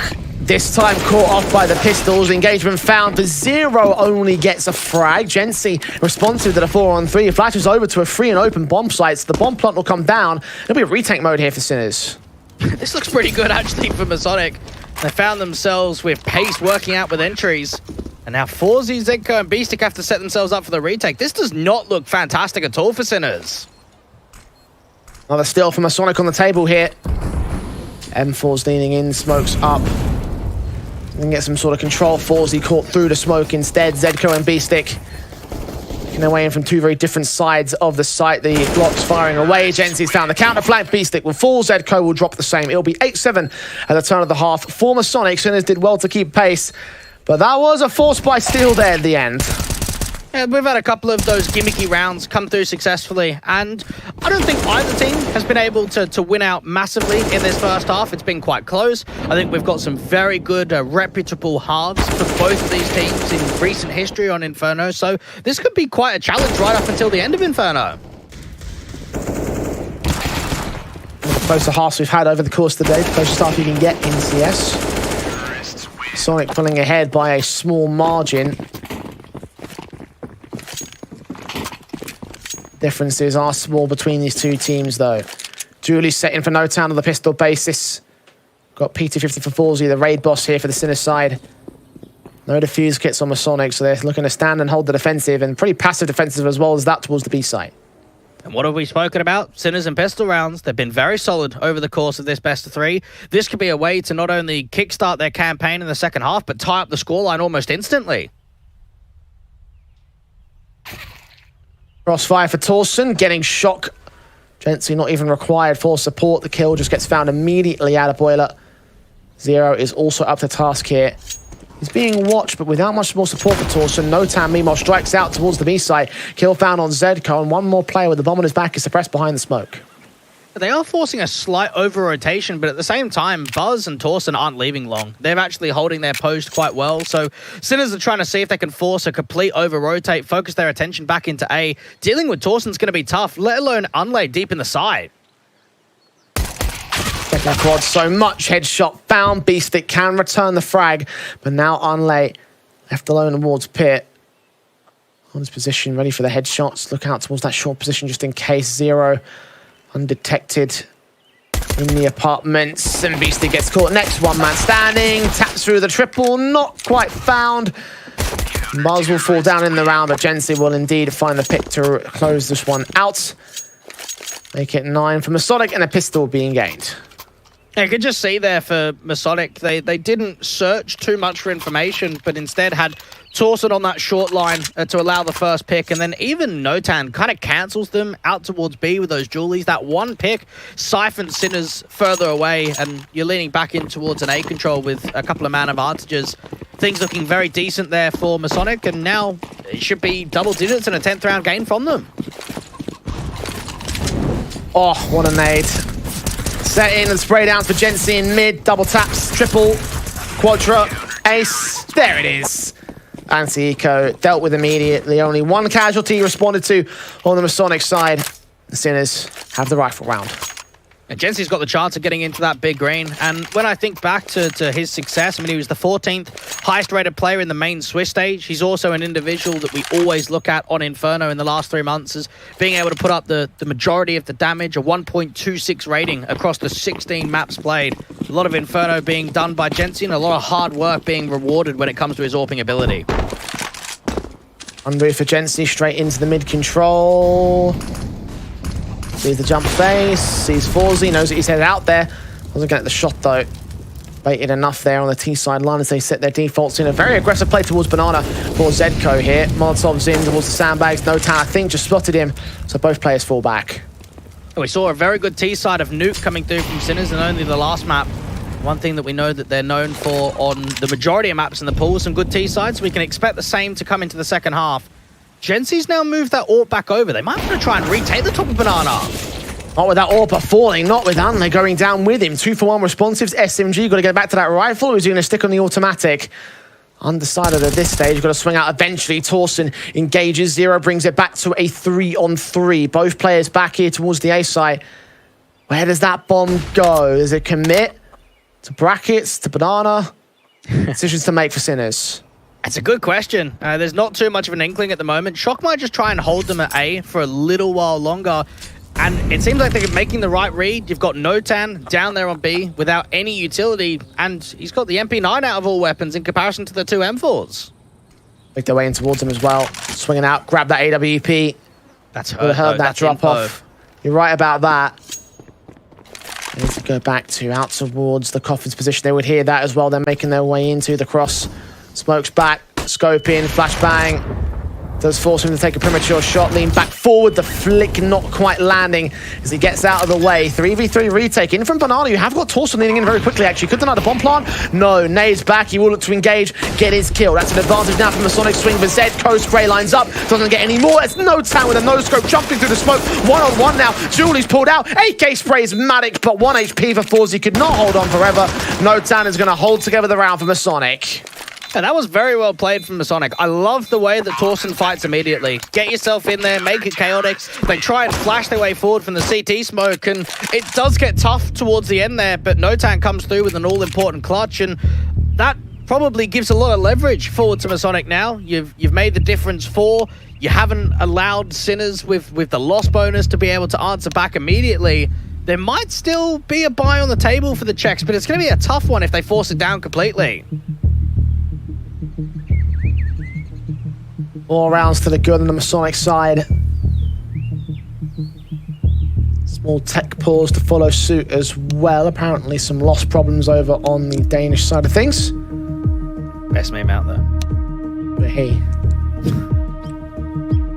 Moment, of course, to remind you all of the Ludio Challenge currently ongoing. We're hosting a lot of the clutches that we've been having in the Elisa Invitational on their challenge. So if you type ! Ludio in the chat, then you can try the challenge and get some prizes as well. I know Dwake's been bragging about how terrible Neokai is on this one. Mate, so shocking, honestly. There's some good clutches in there. I mean, the one that I think you and I always think about in an Elisa event is the Mangus 1v5. Oh god, that one's a classic. That is a classic. That was a classic. So there are a lot of classics that that you can play out there. Yeah, that was a nasty 1v5. If you haven't seen it, it's actually a frag movie from HLTV. They turned it into like a full-on thing. I'm not joking. It's sick. No, I've seen it. It is so sick. I can't remember who they were playing. It was Enterprise. Kova. On Overpass. It was Kova, was it? Over for Kova. And I explicitly remember saying this can't be the mistake that cost Kova. Like, no way. That was a couple of seasons ago. It was winter last year, actually, so...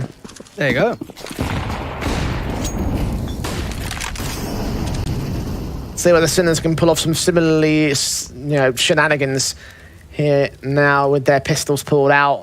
Kind of a half buy with the hero rifle orb in. Shots missed. Unlay to get traded back by Zero, but no time's there to cover him off. Sees two more players. Plays a little bit awkward and actually does get caught for it. And now that AWP might need a bit more backup here. 3 on 3. Low HP across several individuals. So gap in that smoke. They jump across it. Shot gets involved and does get spotted to drop that bomb deeper into the cross position. Incendiary also thrown out towards the default plant, so won't be allowed that much, but they have got time to play with. Haven't got players to play with, though.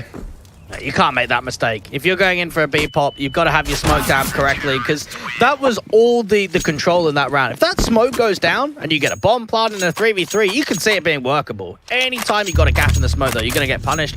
And we could just see that being instant there, that the Sinners side get rolled over from the rotates towards City Spawn.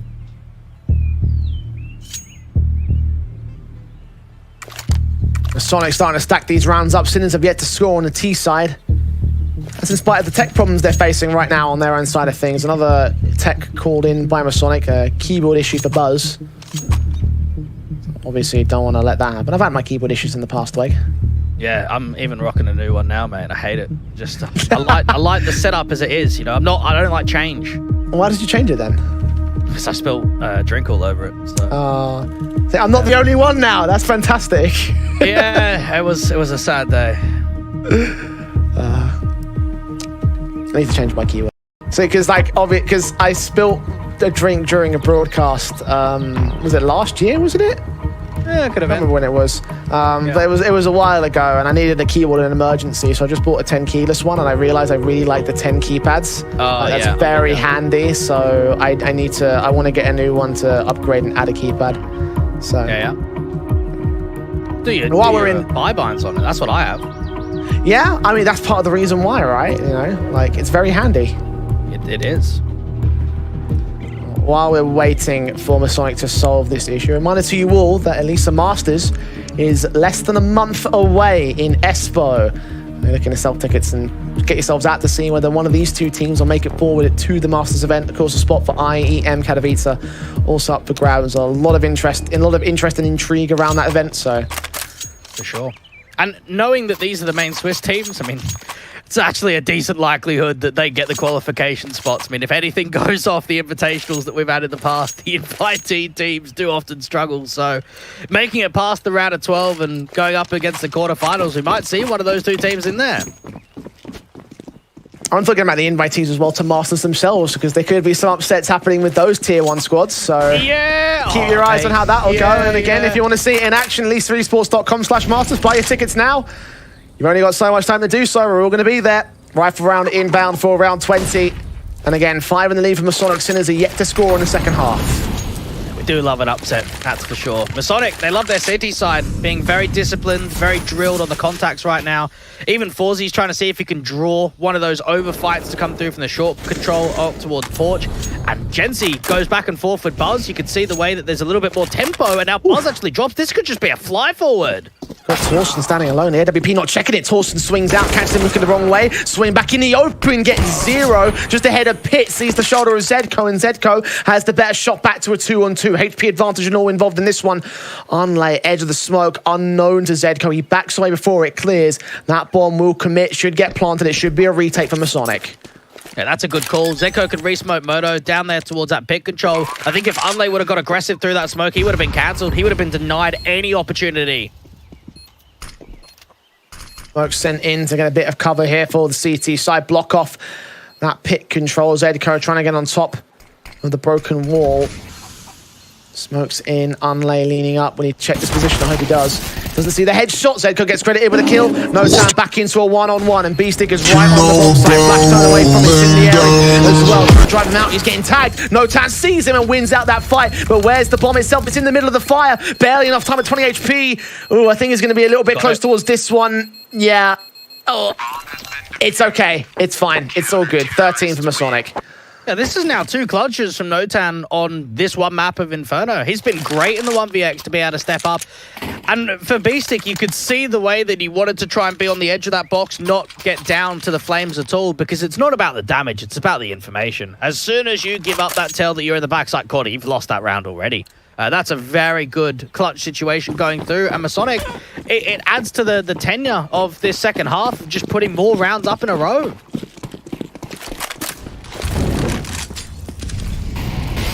AK's back in Vicini's. Orbs for the M4 set. The smokes come down, and Zero and Shock have their positions. The smoke set back for Zedko again. Will try and extinguish the flames put up by the CT defensives. Notan's been seen there. HE sent by Zedko. Will try and drive him back. Yeah, this AWP is super aggressive from Jensen. Such an off angle out from the sandbags. He gets baited in the open, and now they've seen Notan. Double up for Zedko. Unlay responds towards it, puts a bit of utility down, switching to that AWP as Zero engages Torsten out towards the long control. Suddenly, it's left to one man on the A defensive. Buzz to do everything here. Essentially in a 1-on-4, been spotted. 2 to line up. Shot comes in with support in from that long position, and Unlay's now just got to save. Yeah, this is actually a fairly similar kind of scoreline than what we saw on Nuke. It was Sinners up 14-6, and then we had a little bit of a late comeback towards the tail end there. So for Sinners, it's the first round. It's a step forward. It is kind of crazy to think that they haven't lost a single round in their second half, but yet their economy is ruined. And it comes down to some of those clutches that Notan won, that money is just not being built up at all.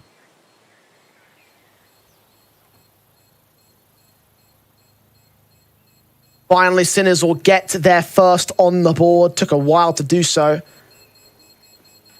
As you mentioned, the way it has ramifications for what the rest of this game could start to look like here. The money in a bit of a state for MASONIC. At least the AWP stays in, so they could potentially force around it. Nah. I mean, double eco status, are you sure? No, they're not double eco. No, they're okay. I mean, they've got 1900. They got quite a bit in the savings of themselves. So, yeah, they're not quite double eco.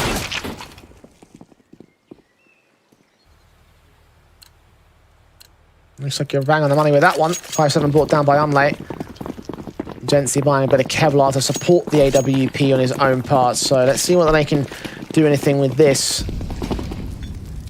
Work that needs to be done. The boost up as well in towards Banana. Not seen. Double nade stack. Damage done to both Notan and Jency. So not a great start for MASONIC. It does drive the AWP further away. Jency's thinking about another peek around the corner. B-Stick just needs a flash from Zedko, and that should be enough. Smoke sent, flashes evaded, shoulder bait, tries to they can get Jency to make a move around the corner. They might just bite as well. Oh, flick towards B-Stick is so good. Meanwhile, out towards the A side, Buzz is doing all he can to hold on. Does get traded, 3-on-3 scenario. That bomb is yet to cross past Banana though. With an AK in the hands of Unlay, they could catch him here. This could get very awkward for Sinners. He's just got to run to the right-hand side. He'll be fine. He'll get into the apartments, no problem at all. But it's what happens after that moment, because Unlay's got a little bit to work with. They might as well go for this. I reckon you go in for the retake here. At least look for exit frags. Jency's orb is locked on Zero. Now it's a 3-on-2 from MASONIC. This is doable. Very doable indeed. AK leaning in from brackets. The bomb will go down towards the backside. Notan's 5-7 in from the apartment. Should be first port of call. Even Notan trying to pull the distraction. Force it out to the open. Unlay does catch him, but Zedko forces it back to 1. Now the AWP's in position for Jency. Zedko being seen. The quick face out. The jumping in from the 5-7. allowing the AWP to get to position, but he goes down, and Zedco holds his nerve in this round. That got way too close for Sinners, but they do get number 9. What an excellent round coming through from Zedco. Yes, it was uneasy. Yeah, there was way too much expense going down, but he made sure it came out on top. He makes sure that that entire round does not get into a loose cannon situation. One of those clutches finally going the way of Sinners rather than MASONIC claiming it every time. What? I have no idea what's happening. How have MASONIC not bought here? They're literally ecoed in the last round. Double eco. It was a double eco though. I'm gonna have to money. Black, mate. Well, look, the loss bonus was not fantastic. They were on the first stage in the last round, which is why I was saying double eco stats, perhaps. Nah, mate, nah, no way. They've got like 4 grand here. Well, enough to get the AWP, though. So how valuable that was for Gensi in the previous round. Start, of course, favouring Sinners as they get the first pick on Buzz. MASONIC hoping those pistols find something, but not that likely, if possible at all. And just knowing that, like, you even had Sinners as monies on the rope, so you come through here with a rifle round without allowing a bomb plant. What do the checks bring to the table with 2,400 loss? MASONIC, not the buy potential that I would have liked to have seen. And I guess that only means that they have to follow up in the next. That they have to be able to come through successfully in round 24. Because if not, this has changed a huge complexion of the second half on a comeback. Either that, they can just get a steal round right here and now. We've seen it 3 times over the course of the series. Torsen will not be involved in any such steal in this case, though. 0 rounds the corner, headshot instantly found. Gensi trying to disappear through the smoke. Look for shock if possible. Either player sees each other, and I think they'll get the bomb plant into this one. Might as well send the pistols forward and hope for the best. Shock. Oh, missed out, Gensi. 2 bullets fired, information given up. And now from here, Shock should be able to call for a backup and adjust against the pistol. Easy pickings for him anyway. It's Unlay does find 1 exit. That's a free AWP here for the CT side. And they'll be happy about that much. Even this AK could go down for Shock, so Gensi doesn't quite get it with the P250. He's still got another player of Notan. Unlay might actually get hunted. I don't think this AWP's going to stay in play at all. Standing and fighting does manage to take Zero's head off. Looking into the apartments, and actually didn't actually look towards the window at all, so I'm not even going to keep the AWP up. And the AK as Shock does not fall, so no save weapons of MASONIC. Decent effort, but not enough damage being done. 13 to 10 still favours them in the lead. The guns have got to come through now, and they've got to start putting some back on the board because Sinners 3 away from taking control. Yeah, just knowing that we're getting a lot of impact out of Zedco, he might be an individual that we keep looking for. One of the guys that was very impressive in previous iterations of this lineup. Always a strong, consistent rifler, can do a little bit of double AWPing on the city side. Very versatile player. And double AWPs from MASONIC though. Unlay going to pick it up. Also looking to engage on him. AWP for your battle perhaps. Shots ringing out from the CT side of things. Gensi's AWP posting out towards mid initially. We're going to go back towards that long control as Unlay just waits for contact. Mostly all the two-side forces pushed into this banana position. Gensi flicked upon leg shot, gain smoke back. Counteractions from the CT side, and Sinners are stalled.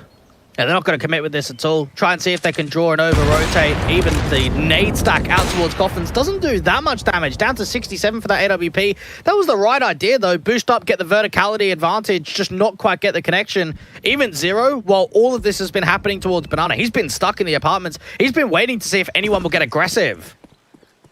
No one has. And they stacking a little bit too deep, a bit mistimed there towards the CT side. So all in all, it's a HP advantage for MASONIC. 45 on the clock, and that bomb they get passed off towards Forzy here. The smoke's coming down towards the cross, but it's not B execution. This seems to be a very good mid-round call coming through from Sinners. Sell him on the fact that it's going to be the B-side Exy. Try and force the over-rotate, but Gensi catches Shock, and that's the bomb being dropped in brackets now. 5-on-4 still. Nade sent in against Buzz, doing only so much damage, and the counter rotates come right back as well towards the B side. Torsen still holds the defensive in from the coffins. Low HP for him, might rely heavily on No Time from here on out, with 15 seconds to go though. Have to get that one pick against the AWP player. USP spamming, and Torsen still stands to fight. 9 seconds, Zedko gets that kill. No Time back in loot box, and Zedko just runs for the hills. MASONIC claimed 14 with a fantastic hold of the defensive line, not over-rotating towards the A plane when they saw that AWP drop the bomb. Sinners tried something fancy, but it didn't work. There's a lot of hesitation in that round from Sinners, and there's two ways of looking at it. One is a lack of confidence, and the second one is that they wanted to adapt to the play style that MASONIC were bringing. The idea that you're faking B, you're going back to A, and you lose the bomb carrier. Yes, it gets picked up, but you know the presence of the AWP there towards long. To me, it seems way too fakey. I think you just needed to commit with that first wrap rather than start hesitating.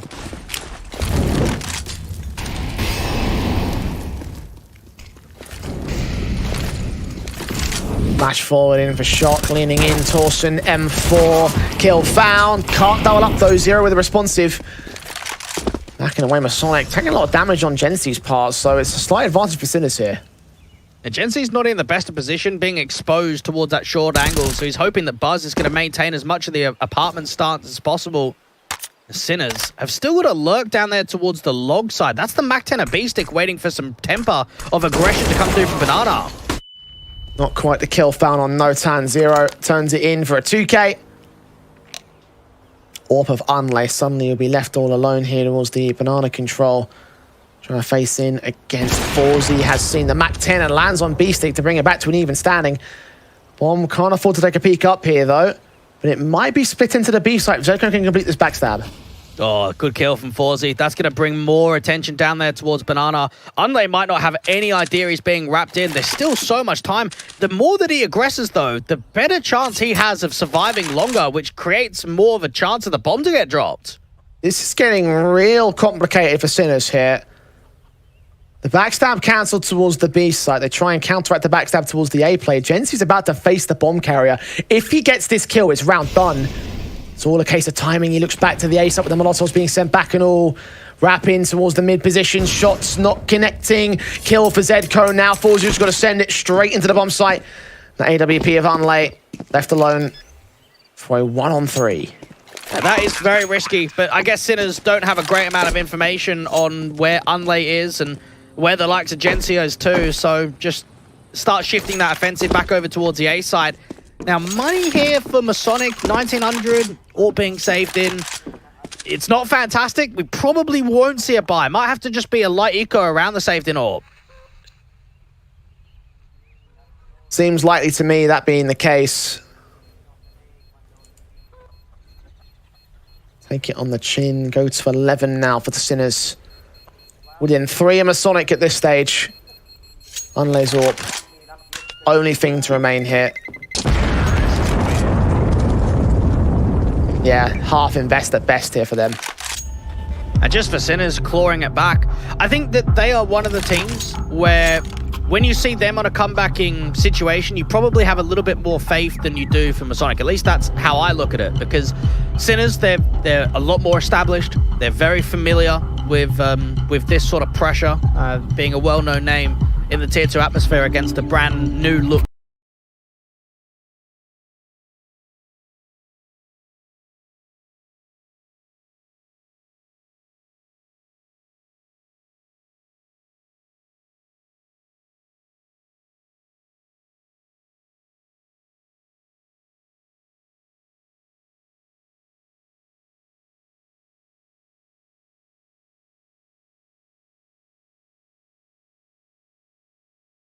Something mad. It's a third tactical taken by MASONIC, so they might have a trick or two up their sleeves. The rest heavily on Gensi, doing some decent work on the boost immediately. Looking forward, scope in. Made Plume's gonna force him back. He takes that quick shot. Over a second face, Forzy almost connects him. Nothing gained, double nade stack. Damage done, Buzz dead. Gensi still holds the line and gets it to a 4-on-4 here. Peeking in for a little bit more. He's getting real ballsy about this. And they've got to know that AWP is low. The idea that Buzz was right next to Gency and Buzz goes down, yes, there's armor behind Gency. They have to know with that nade stack that AWP's going to be low. So they'll probably be thinking to themselves, he's going to be super defensive. Whether he's rotated to A or he's playing on B, he's not going to be aggressive anymore.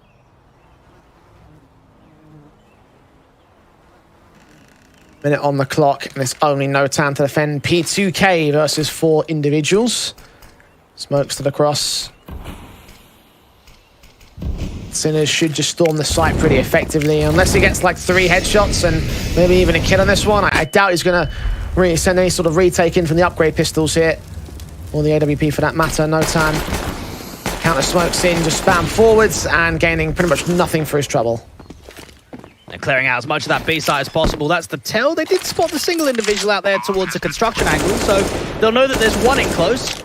But MASONIC's main focus is keep that AWP alive. That's all you've got to be looking at. Yeah, pretty much. Not much else to say other than that. Decent spray to Unlay, but at least keep him tagged up. Not going to be a winnable round from the outset here from MASONIC. They had to rest heavily on that AWP, doing something mad, and unfortunately it just didn't happen. Look for exits, leave a couple of pistols out towards mid, in particular the upgrades, which is where Sinners are going to look to escape from. Maybe send in after the bomb blast starts to tag them up.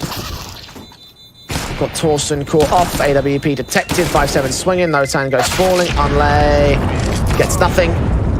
Gency does find one, but there's still 3 players alive for the Sinners. And this is where, in this sort of state, the idea that MASONIC have struggled to close it down, I want to see Buzz, the guy that was one of the higher rated players, the 6th highest rated player, in fact, in the main Swiss stage across the board for MASONIC. He averages a 1.18 rating on Inferno, the 2nd highest in the team. We haven't seen a huge amount of impact from him across both the first half and the second, and I think this is where we look for Buzz to try and get MASONIC just over the line and allow them to get this map point. So similar struggles from Sinners over on map 1. Around this point where they got their 2 to take the victory. Sonic. Roles are reversed and Sinners bring this one back from the brink. Flashes in against the smokes. Gency's all forced away. Doesn't escape the ire of Zero. Great kill. Now 2 players left on the back of the A site. Molotov's in towards Buzz's position. He takes an engagement against Forzy. Torsen on the site is going to get overwhelmed. It's a 5-on-3. Buzz does get 1 pick back. He's the 2nd man, but Zero deals with him for the triple. And just like that, the A site has been cracked open with no way for MASONIC to control the bleeding. Oh, even Zeko's hearing the footsteps out towards City Spawn, so they know it's going to be a save. He can think about going for a slight hunt. That was class, though. Think about the util they put up against the AWPer. As soon as they get the long smoke and the flash over, and they hear the AWP fire, they know, let's go. And it's so quick. It's not a slight hesitation. It's not a thought about what are we trying to achieve here. It's instant. They start spreading so wide down there towards that long position, and he just can't fall back. He tries to get to Moto, but he can't get to safety. He's just too quick.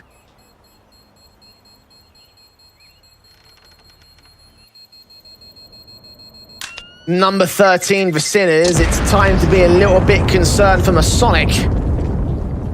That lead that they gained, that dominant start of the CT side, is now forced out 4 tactical pauses in this second half. 6 rounds per side so far in this half. And MASONIC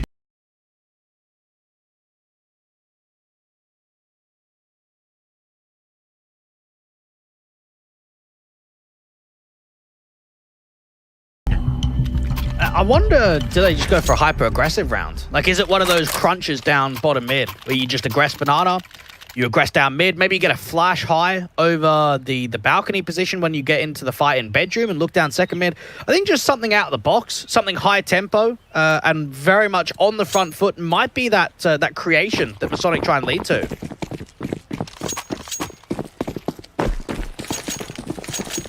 A 14-13 for them. Sinners. Guns back, HG sent. Molotov's down ahead of the smokes put out. And nades doing some damage to Notan here. Ooh, take the 42 on a second HE, so that's a much better basis to work from. Sprays will come through past the banana control, but Zedko working his way into the CM lane. No, he didn't. Incendiary goes down, another HG coming closer towards Notan. This time around it only does 1 HP. Unleash still up here at the half wall. He might try and overpeak this. Flashed in for it. Kill lines up 2. FULLGAME responds with the AWP, so it's a 4-on-3 from MASONIC here. Very nicely done. Very tidy there from MASONIC. Just to get unlay out, the lineup gets presented. It is still a little bit of a lack of information. They didn't spot the bomb. They saw 2 players at Banana and a quick trade from the AWP from FULLGAME, but it's still not enough, even with a man advantage. You might need to see another info play from MASONIC. Walking their way in for the Sinner side. B-site seems to be the play. Gency just backed up. Passive utility is getting sent down. Second player on his way in. Molotovs towards the back of Dark.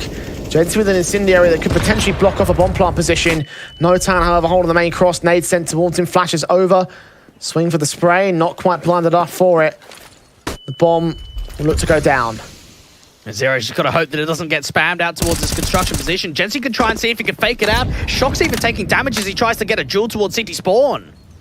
Zero got tagged by the HE basis. Incendiary to the back corner, tapped 2 more times. Shock given a kill for it, but Torsen responds 10 seconds, and now the bomb's been dropped. FULLGAME, Tech 9 up against 2, taps forward to the 3rd, but doesn't connect the kill shot, and MASONIC finally gets a map point. Oh, mate, that is a tense round. That is a tight one coming through from Torsen with the clutch. You can see what Sinners are trying to counteract there. They want to fake the bomb plant. They want to draw those fights out in the open. Shock only finds 1 here. Would have loved to have doubled up. And then even FULLGAME aggressing through CT spawn. Tries to catch that timing on the smoke. That 1 kill from Shock on a multi-frag towards construction, that may have just been enough. Instead, it gets stolen by MASONIC. And if Sinners lose this series, they'll look back to that 1 sequence from FULLGAME and think, if only he hit that 1 shot, maybe that would have been enough to win the series itself. The difference between map points and 14 all when Sinners are up by a map themselves. MASONIC looking for map 3, jump round the corner, nade set. Zero past it. Torsen in the cubby corner, goes undetected. Buzz follows suit on Shock. Zedco and FULLGAME, last 2 players remaining. Re-smokes on. The bomb being dropped, and I think it's over. I think we're going to map 3. I think you're right. That's just an uncleared position out there towards a long cubby corner. And you can't be making those errors in these sort of rounds because it's going to cost you. MASONIC now going to make it in a couple in a row. FULLGAME trying to do his best with this AWP, but there's so much influence out there towards long now. Now they've got the information, they can adjust towards him. FULLGAME expecting another player to come back from Banana, and he's right to assume so. Notan swinging, shot missing. Smokes up with re-smokes down. Bomb dropped. Can't be recovered here in this one in 45 seconds. Surely FULLGAME just going to get overwhelmed by the CTs in the end. Yeah, this long stack is going to be too difficult to break apart. And MASONIC are just being very clinical in this round. Don't overpeak. We know that he's in there to brackets. Just hold the crossfire. That's all we need to do. And time is going to start dwindling down. FULLGAME's going to have to start making a move. Unsafe, buddy. Gotta commit. Gotta try your hand at this. Torsen evaded contact position. Gency's up, finally peaks and ends off this one. 16-13. MASONIC just about bring it to a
Ned. Yeah.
And as a result, I kind of have to favour MASONIC in a slight capacity. I still think Sinners are going to take this close, though, Twig. It's very possible that Sinners come away with the upset. Looking at this series going a little bit deeper, I don't think I had as much faith in a 2-0 after looking at map 1 and map 2 for MASONIC, where I had a lot more faith for Sinners being able to get a 2-0. I look back at even Inferno, and outside of that one clutch that came through from Torsen that just got them over the line, it looked like Sinners were going to come back completely. And as a result, I kind of have to favour MASONIC in a slight capacity. I still think Sinners are going to take this close, though, Twig. But at this stage, it's very possible that Sinners come away with the upset. Looking at this series going a little bit deeper, I don't think I had as much faith in a 2-0 after looking at map 1 and map 2 for MASONIC, where I had a lot more faith for Sinners being able to get a 2-0. I look back at even Inferno, and outside of that one clutch that came through from Torsen that just got them over the line, it looked like Sinners were going to come back completely. And as a result, I kind of have to favour MASONIC in a slight capacity. I still think Sinners are going to take this close, though, Twig. But at this stage, it's very possible that Sinners come away with the upset. Looking at this series going a little bit deeper, I don't think I had as much faith in a 2-0 after looking at map 1 and map 2 for MASONIC, where I had a lot more faith for Sinners being able to get a 2-0. I look back at even Inferno, and outside of that one clutch that came through from Torsen that just got them over the line, it looked like Sinners were going to come back completely. And as a result, I kind of have to favour MASONIC in a slight capacity. I still think Sinners are going to take this close, though, Twig. Well, at this stage, it's very possible that Sinners come away with the upset. Looking at this series going a little bit deeper, I don't think I had as much faith in a 2-0 after looking at map 1 and map 2 for MASONIC, where I had a lot more faith for Sinners being able to get a 2-0. I look back at even Inferno, and outside of that one clutch that came through from Torsen that just got them over the line, it looked like Sinners were going to come back completely. And as a result, I kind of have to favour MASONIC in a slight capacity. I still think Sinners are going to take this close, though, Twig. Well, at this stage, it's very possible that Sinners come away with the upset.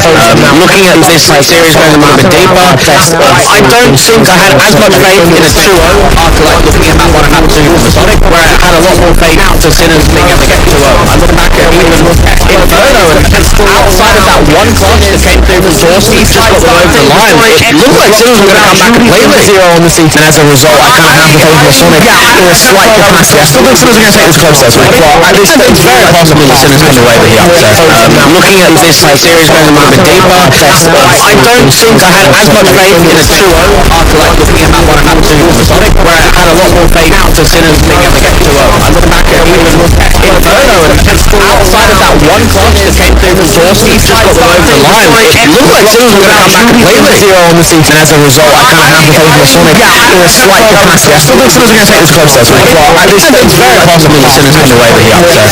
Looking at this series going a little bit deeper, I don't think I had as much faith in a 2-0 after looking at map 1 and map 2 for MASONIC, where I had a lot more faith for Sinners being able to get a 2-0. I look back at even Inferno, and outside of that one clutch that came through from Torsen that just got them over the line, it looked like Sinners were going to come back completely. And as a result, I kind of have to favour MASONIC in a slight capacity. I still think Sinners are going to take this close, though, Twig. Well, at this stage, it's very possible that Sinners come away with the upset. Looking at this series going a little bit deeper, I don't think I had as much faith in a 2-0 after looking at map 1 and map 2 for MASONIC, where I had a lot more faith for Sinners being able to get a 2-0. I look back at even Inferno, and outside of that one clutch that came through from Torsen that just got them over the line, it looked like Sinners were going to come back completely. And as a result, I kind of have to favour MASONIC in a slight capacity. I still think Sinners are going to take this close, though, Twig. Well, at this stage, it's very possible that Sinners come away with the upset. Looking at this series going a little bit deeper, I don't think I had as much faith in a 2-0 after looking at map 1 and map 2 for MASONIC, where I had a lot more faith for Sinners being able to get a 2-0. I look back at even Inferno, and outside of that one clutch that came through from Torsen that just got them over the line, it looked like Sinners were going to come back completely. And as a result, I kind of have to favour MASONIC in a slight capacity. I still think Sinners are going to take this close, though, Twig. Well, at this stage, it's very possible that Sinners come away with the upset.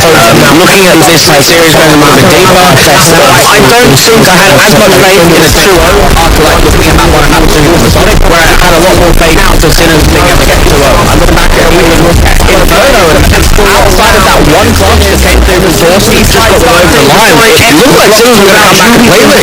And as a result, I kind of have to favour MASONIC in a slight capacity. I still think Sinners are going to take this close, though, Twig. Well, at this stage, it's very possible that Sinners come away with the upset.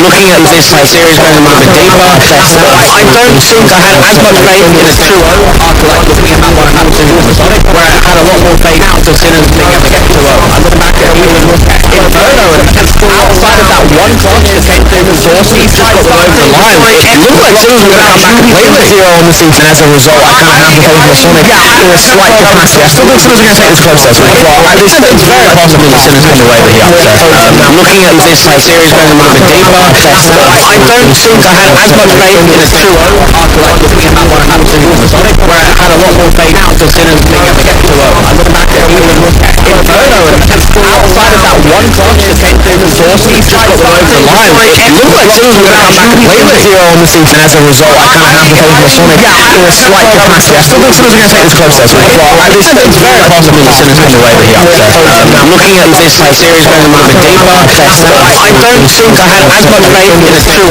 after looking at that one and having to with MASONIC, where I had a lot more faith out to Simmons being able to get 2-0. I look back at we would look at Inferno, and outside of that one clutch that came through resources, just got them over the line. It looked like Simmons were going to come back and play with 0 on the season. As a result, I kind of have to play with MASONIC in a slight capacity. I still think Simmons are going to take this close though. It's very possible that Simmons can away with the upset. I'm looking at this series going a little bit deeper. I don't think I had as much faith in a 2-0 after looking at that one and having to with MASONIC, where I had a lot more faith out to Simmons being able to get 2-0. I look back at we would look at Inferno, and outside of that one clutch that came through resources, just got them over the line. It looked like Simmons were going to come back and play with 0 on the season. As a result, I kind of have to play with MASONIC in a slight capacity. I still think Simmons are going to take this close though. It's very possible that Simmons can away with the upset. I'm looking at this series going a little bit deeper. I don't think I had as much faith in a 2-0 after looking at that one and having to with MASONIC, where I had a lot more faith out to Simmons being able to get 2-0. I look back at we would look at Inferno, and outside of that one clutch that came through resources, just got them over the line. It looked like Simmons were going to come back and play with 0 on the season. As a result, I kind of have to play with MASONIC in a slight capacity. I still think Simmons are going to take this close though. It's very possible that Simmons can away with the upset. I'm looking at this series going a little bit deeper. I don't think I had as much faith in a 2-0 after looking at that one and having to with MASONIC, where I had a lot more faith out to Simmons being able to get 2-0. I look back at we would look at Inferno, and outside of that one clutch that came through resources, just got them over the line. It looked like Simmons were going to come back and play with 0 on the season. As a result, I kind of have to play with MASONIC in a slight capacity. I still think Simmons are going to take this close though. It's very possible that Simmons can away with the upset. I'm looking at this series going a little bit deeper. I don't think I had as much faith in a 2-0 after looking at that one and having to with MASONIC, where I had a lot more faith out to Simmons being able to get 2-0. I look back at we would look at Inferno, and outside of that one clutch that came through resources, just got them over the line. It looked like Simmons were going to come back and play with 0 on the season. As a result, I kind of have to play with MASONIC in a slight capacity. I still think Simmons are going to take this close though. It's very possible that Simmons can away with the upset. I'm looking at this series going a little bit deeper. I don't think I had as much faith in a 2-0 after looking at that one and having to with MASONIC, where I had a lot more faith out to Simmons being able to get 2-0. I look back at we would look at Inferno, and outside of that one clutch that came through resources, just got them over the line. It looked like Simmons were going to come back and play with 0 on the season. As a result, I kind of have to play with MASONIC in a slight capacity. I still think Simmons are going to take this close though. It's very possible that Simmons can away with the upset.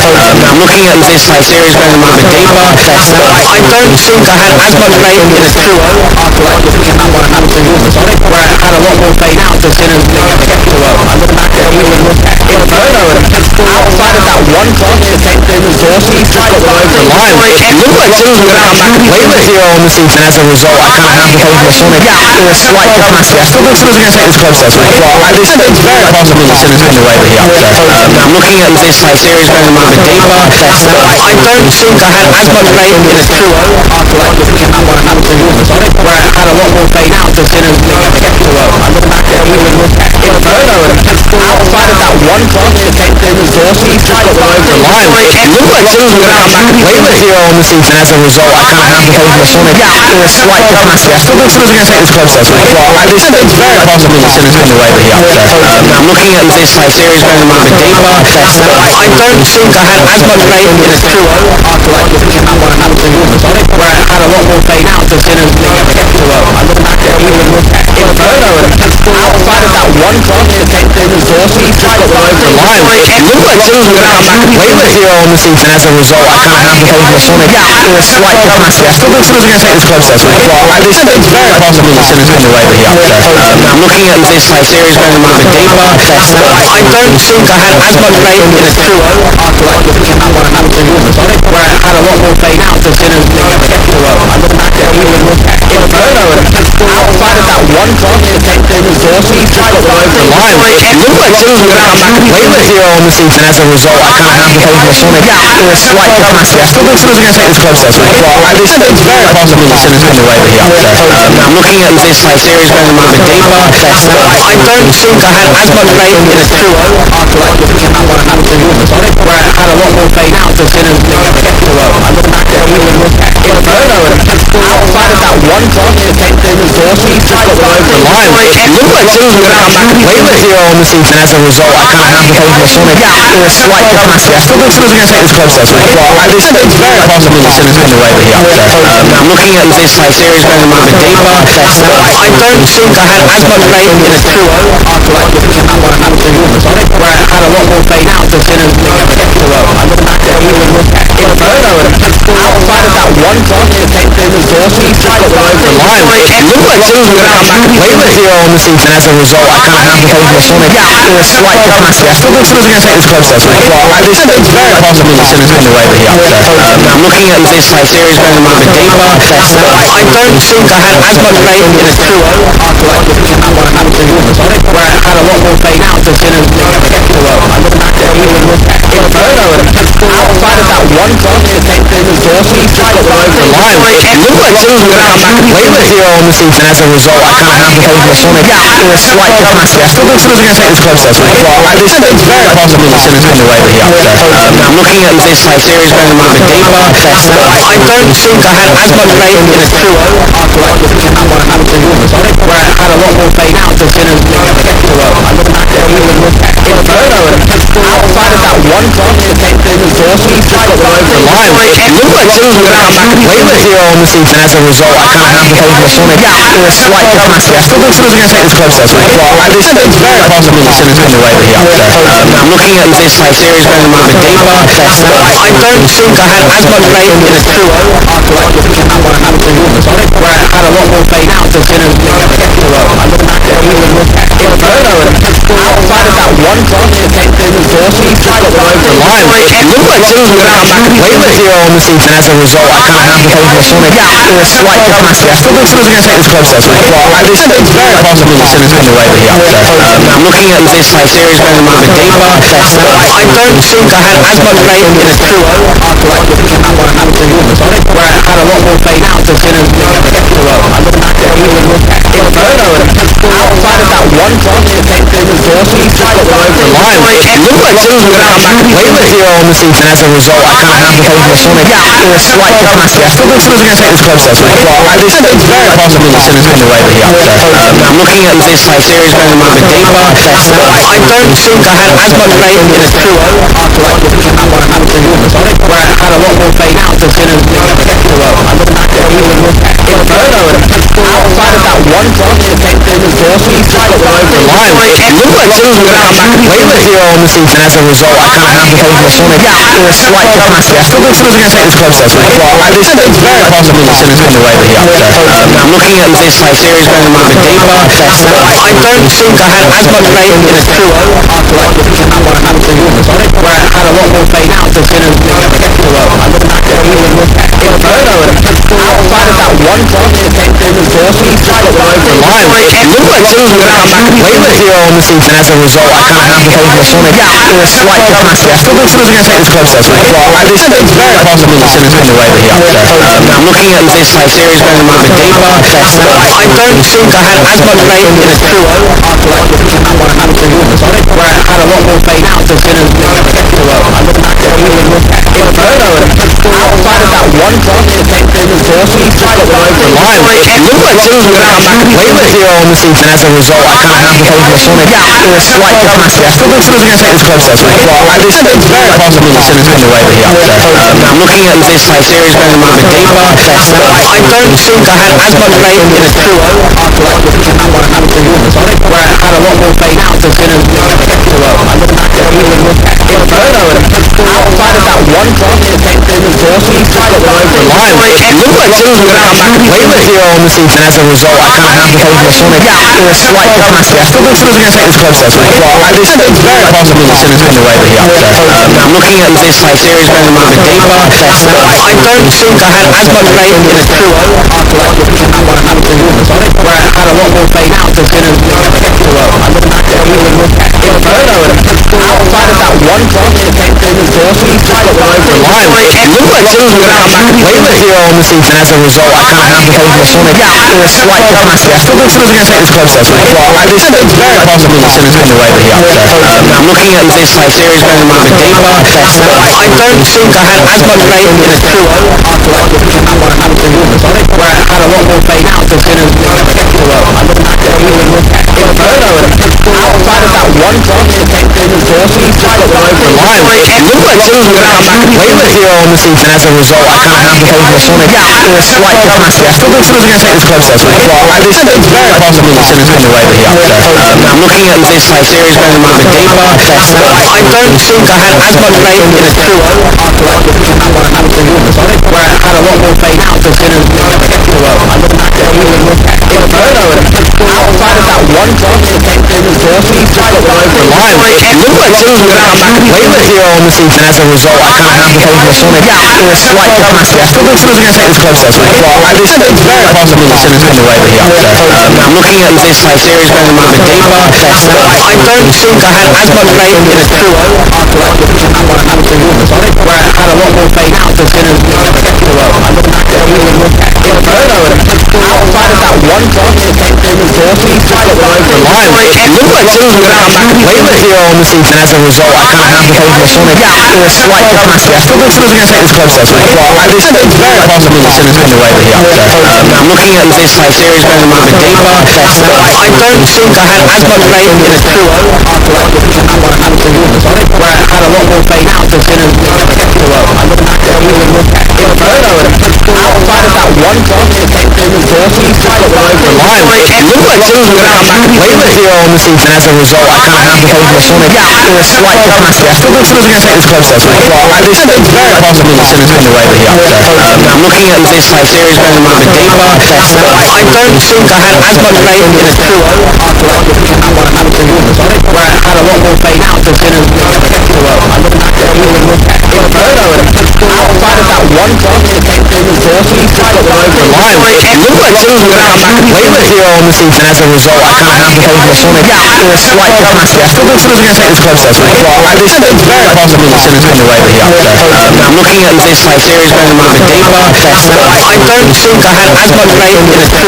after I was picking up what happened to MASONIC, where I had a lot more faith out to Sims get 2-0. I look back at we would look at Inferno and outside of that one drop to take them exhausted, he's just got one over the line. It looked like Sims were going to come back playless here on the season as a result. I kind of have to take MASONIc in a slight capacity. I still think Sims are going to take this close though. It's very possible that Sims win the way that he upset. I'm looking at this series going a little bit deeper. I don't think I had as much faith in the 2-0 after I was picking up what happened to MASONIC, where I had a lot more faith out to Sims get 2-0. I look back at we would look at Inferno and outside of that one drop to take them exhausted, he's just got one over the line. It looked like Sims were going to come back playless here on the season as a result. I kind of have to take MASONIc in a slight capacity. I still think Sims are going to take this close though. It's very possible that Sims win the way that he upset.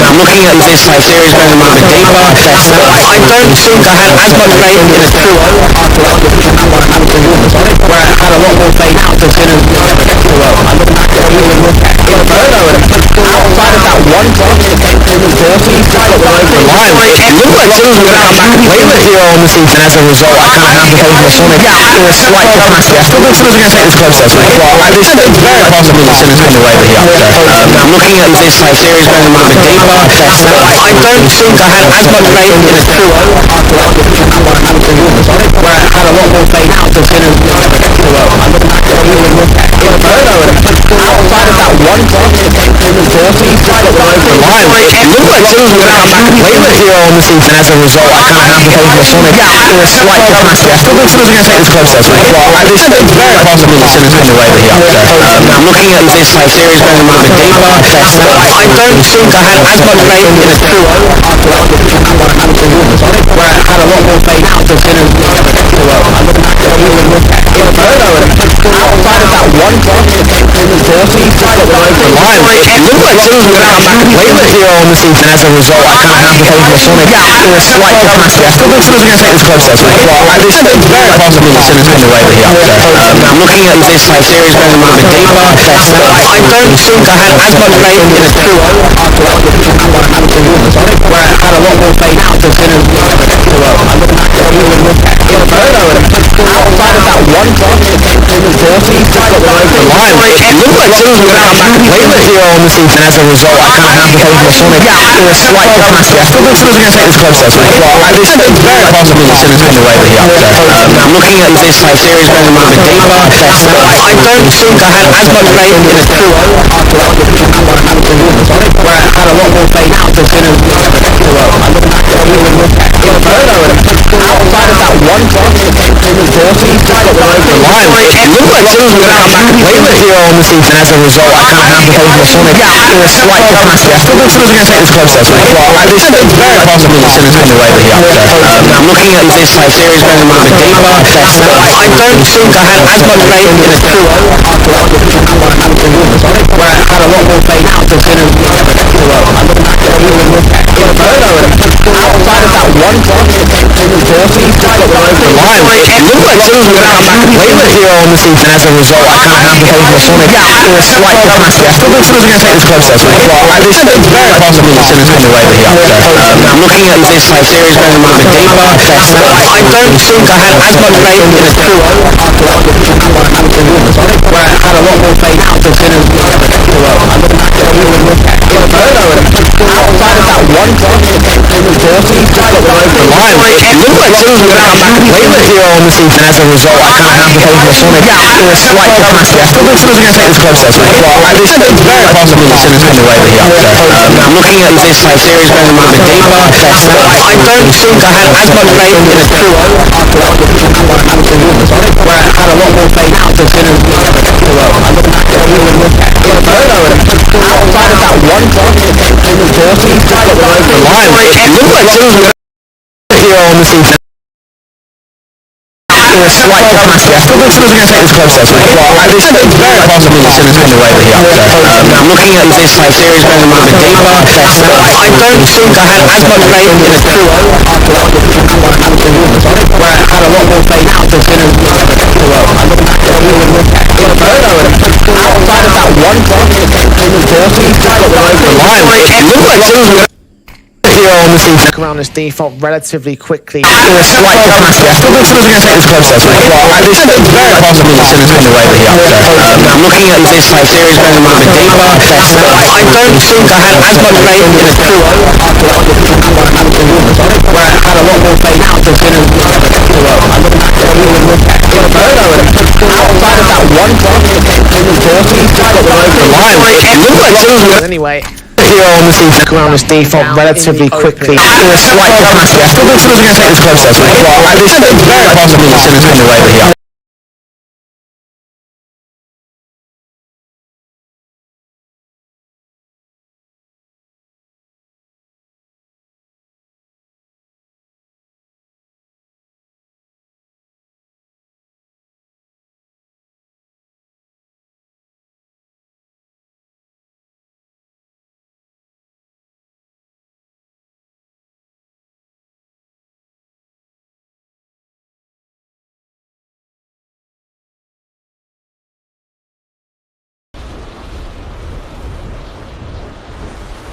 Check your gear.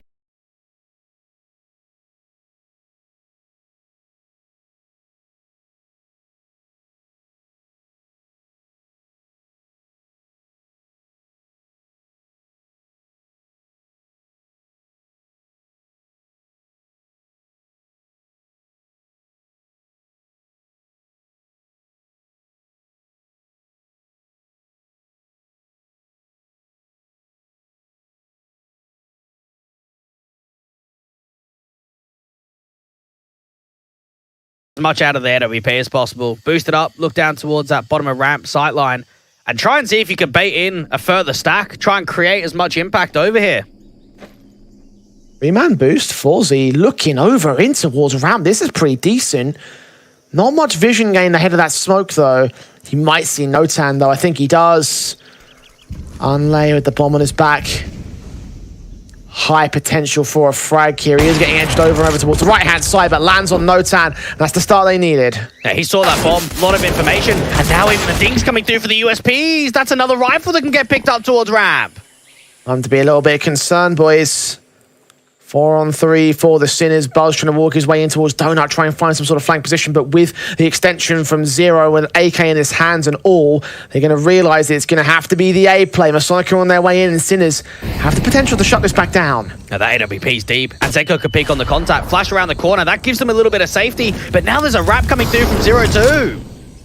Counter flash against the Molotov in. Zero making his way forward. Shot gets dealt with 3-on-3. Zero will slow walk. Just look for Jency alongside Zedko's kill. Suddenly Unlay all alone. Standing in a 1-on-3 situation. Gets that first pick. Trying to engage against Zero. The AWP fires. Unlay tempted to go for the face up. The USP knows that he's low and will land the headshot to find that steal for the Sinners. Very little investment gained, but a round nonetheless for the CT side. What a massive steal that is. And for Sinners, they put a lot of emphasis into that triple boost. It's an unorthodox angle. It's not one that you see very often. But what I like is not only have they got the pick, but they've put more into that. They try and drive aggressive approaches down there towards ramp. They then send so many rotates back over towards that A side. And then for Zero on that backstab, he just sets up that crossfire. Jency's not ready for it at all. So half invest as a result. There's some boost up for FULLGAME, running right into the lane control. Notan's already got caught towards mid. Another rush tactic as Buzz takes that Galil, leads the charge in against Zedka. Incendiary is a little bit too late. Won't deny the bomb plant from here. Shock might get overwhelmed. The flashes are still fantastic, and he lines up 2 for it. Unlay can return 5, but needs to prioritize that bomb plant. It's just not even going to happen. FULLGAME and Zero get those last 2 kills. And Sinners look just lights out right now. And I look back at that round. It might be a little bit of a hot take, but that may have been MASONIC losing the series, losing that steal.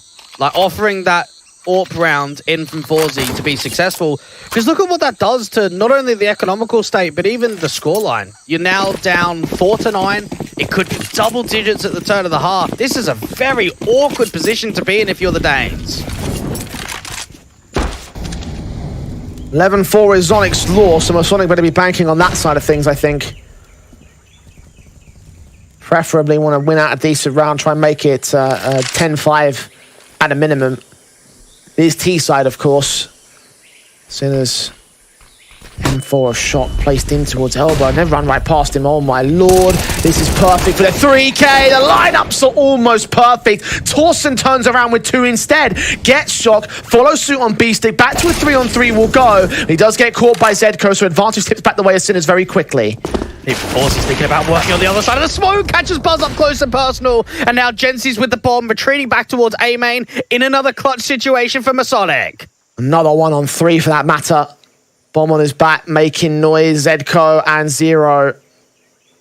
Forward. Tap's not there for him. Zedko puts him out of commission. It's a 10-4 half for the Sinners at the minimum. MASONIC. Not even a bomb plant to bolster themselves back, and it really started and ended with Shock right here. I thought Torsen's 2K was going to be bringing something back to life here for MASONIC, but it just was not enough. Yeah, fair play to Torsen, because that looked like it was over. That sequence from Shock looked like it was going to be 3 kills. That was going to be the answer to everything. The Sinners have put up a very good performance in this first half of Ancient. Not giving many opportunities forward, not giving up many close rounds at all. And MASONIC just not even working with a massive amount going into round 15. Pistols on 4 players, a Galil for Torsen. Nades doing damage towards elbow, follow-up smokes in to try and suppress them. Disallow any real control in the mid angle. Torsen's Galil watching, hoping the Shock extends, gives him something, but just nothing gained here by MASONIC. And Torsen's hoping for that slight peek up towards the top of window, which just is not being granted. And now knowing that even FULLGAME and him towards mid are so deep, it's giving a lot of respect forward to MASONIC on the default. Flash around the corner. It allows Torsen to start clearing out this cheater angle. It should end up being a B play with just an execution, even though there's not a massive amount of util. Worked their way into what seems to be the B play. Buzz Caught off, dead to Zedco. B-Stick. Pressing the smokes back here. Holding his nerve inside of Cave. Shotgun wrapping against him. See Torsen, drop him. Gency, bomb on his back now being spotted. Two other players make their way into the site. Zero could get caught off in the midst of this smoke. In fact, Beastic comes in with support. Unlaid domes him in. And Gency can cross to get that bomb plant in. But he might become the last player left alive very soon here. Zero, just catching him. And now for Gency, just down alone, out into the open. This Tech 9 has got CTs all around him. Gency's trying to waste as much time as possible. Does get away with one, but it should be a quick trade back in. Sinner's just trying to get that retake underway. Gency doing as much as possible, but it's just not going to happen. 11-4. And maybe this strikes so much more of a conversation on how important changing the veto was, Jay. One thing that we mentioned in like the closed qual Fire League and of the first round of the Invitational, it was the exact same three maps. It was Inferno, Overpass, and Vertigo. We've gone a different direction, and so is the scoreline. Certainly in this last map, we had MASONIC as the favoured team. The Sinners taking risks in preparing for this eventuality. You can definitely feel like the CT side was much more coordinated than what I expected.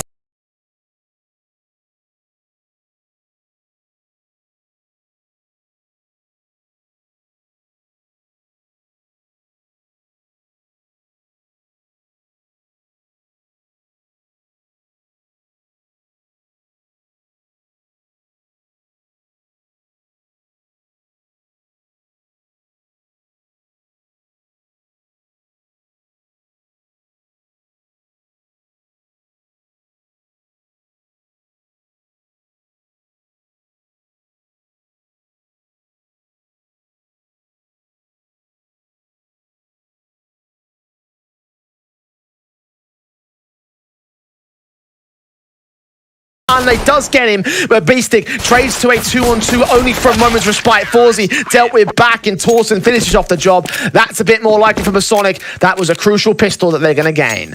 And that's an excellent round coming through from Gency. Just such a great bait setup. You've got a lot of your players falling early. Seems as if Sinners have done everything right. You charge up mid, you get aggressive into Donut, you got a late lurk out in A main, and it comes down to just tree not being cleared. And not anyone over there from the T side of the checks being out around that corner and to see what's going on. Instead, being tunnel vision to get the plant forward. Gency's the difference maker. Finds that impact. Blocks in for the Sinners. And quick out towards the A rush here. No utility support, but they'll make their way into an open and free bomb plant. So there's that much. SMG's in for Buzz, connects against the man, doubling up, trying to get the money together for his own part. Zero should sneak in the plant. No-Tan comes in with the other side, supported by the rifles behind him. Torsen gets that kill. Buzz makes it a triple. A lot of money being gained there by MASONIC. A similar story for Sinners. They got a bomb plant. Yeah, they'll be happy about that much. I mean, even Zero, you look at the money of where he sits close towards 3 grand. You get the loss bonus. You're able to get the bomb plant forward. You can drop an AWP now. You give yourself that chance of being able to drop it over to Forzy, and that bomb plant's actually changed quite a bit in the round. They commit to it, though. Apparently not. Buzz actually brought down a little bit too hard on the utility basis, so bonus weapons in against the Sinners side. The AKs, the AWP come out in full. No restrictions on the T side. Sonic will have the money basis to work from going into round 19. Ideally, though, they get the 7th round. Now, this could be fast. This could be a quick play in towards an AXE, and Buzz is going to hear it quickly. It's in the area, they're ready to block them, calling for backup, but they're going to charge straight forward over. SMG still gets the kill. Zero caught off ahead of it, double up for him. Shock forced to trade. A 4-on-3 has been gained by the CT side, but they have lost the A site in return. Jeez, even the late lurk from Beastic so far away down here from Elbow. He needs to try and get in there quickly and help out his team. AWP seen there to the back site. Second player on the way in, jump face, the Manic spray, running and gunning, trying to provide some covering support. B-Stick engages, No-Tan, brings him down to 3 now on MASONIC. That and the smoke is a little bit too deep. Counter sweat back, Forzy is seen, spray through, B-Stick seen at the edge, Unlay gets that kill, Forzy, his AWP, strikes on one, trying to deny against the bomb diffuser, but Unlay gets his kill, and it's just held together by Gency, who keeps up number 7 for MASONIC. Buzz could not have been in a better spot to use an MP9 up against a rush. The best angle you want to be with an SMG on A defending a rush is close range. get up close towards main, and he does exactly that. He multi-frags, he comms it over, and for B-Stick, he was hoping that he was going to cut a rotate off from T-Spawn, maybe one to go down from that window position, and he can squeeze his way back in towards a mid-control and in towards Donut, but they end up losing players so quickly that it almost feels rushed from B-Stick, that he has to get back over towards A main just to put up a post plant. MASONIC have their way back into this game. 11-7 looks far better than 11-4 did. Still some work to do here, and the guns are back in for Sinners. They got that bomb plant. Very limited utility sets, though, to try and play these defaults out. Look very heavily for the picks back, and none are being offered by MASONIC. Sinners know this is going to be a tough round to work with. Yes, you've got the buy, but you're still very limited on the nades. So it's going to be the drier approach in towards the mid-control out from Elbow. Need to try and get some assistance from the top lane entities. Jump face from Notan in top mid. Candles player watching for anything, but seeing nothing as of right now. Sinners happy to play slow and careful until they find the opening. Sonic. Leaning forward. Oh, that's actually a very good contact walk coming through. They're going to start putting more pressure onto B now. Bit risky lining up for Torsten there. Fortunately, they get the 1-for-1 trade, and Zero is a known entity. Tagged to half HP as well, so MASONIC can adjust against that. These two players on the B defensive, they're about to face 4 on the offensive line for Sinners. This might end up being a case of falling back behind these smokes and trying to go for a retake. And they might just try and get the bomb to be denied. Just start peeking out in the open towards that long control. Zenko's on the other side with the bomb.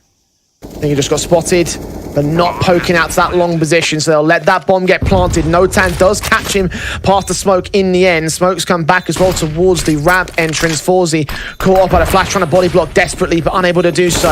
Now leaning in, Unlay caught sprayed back, but Notan continues to hold them out advantage and extend even with the triple. Shock 1-on-3, bomb not planted for him, can go for the wall bangs if necessary, tapped on it once. AWP watching, Gensi's forced off position. Notan holding his nerve, goes for the swing, goes for the kill, makes it a quadra. What a round from him.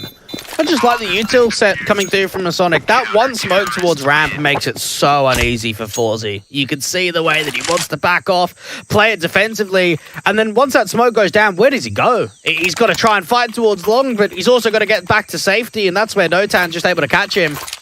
MASONIC with a few rounds in a row now to turn it into 4. A lot of retakes, though. So what does that tell us, Jay? Loss bonus is getting better. You're always getting the bomb down. You're just going to keep buying if you're Sinners.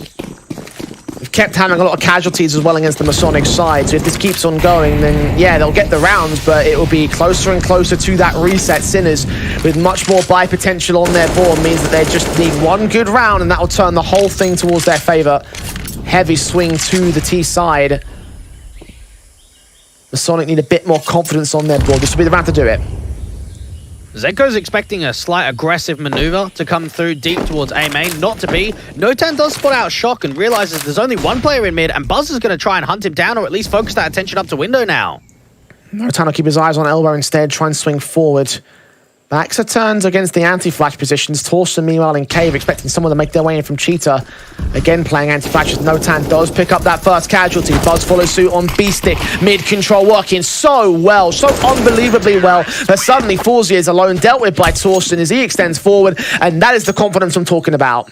And that's got to be one of the best rounds we've seen from MASONIC in the entire best of 3. Convincing, on the back foot, and you come away very successful. And just to add to that conversation, Jay, the idea that money's low, you're up against reset, that's one way just to be able to give yourself a lot of confidence and to move further away from that safety net. Allow it to be a little bit easier for yourselves.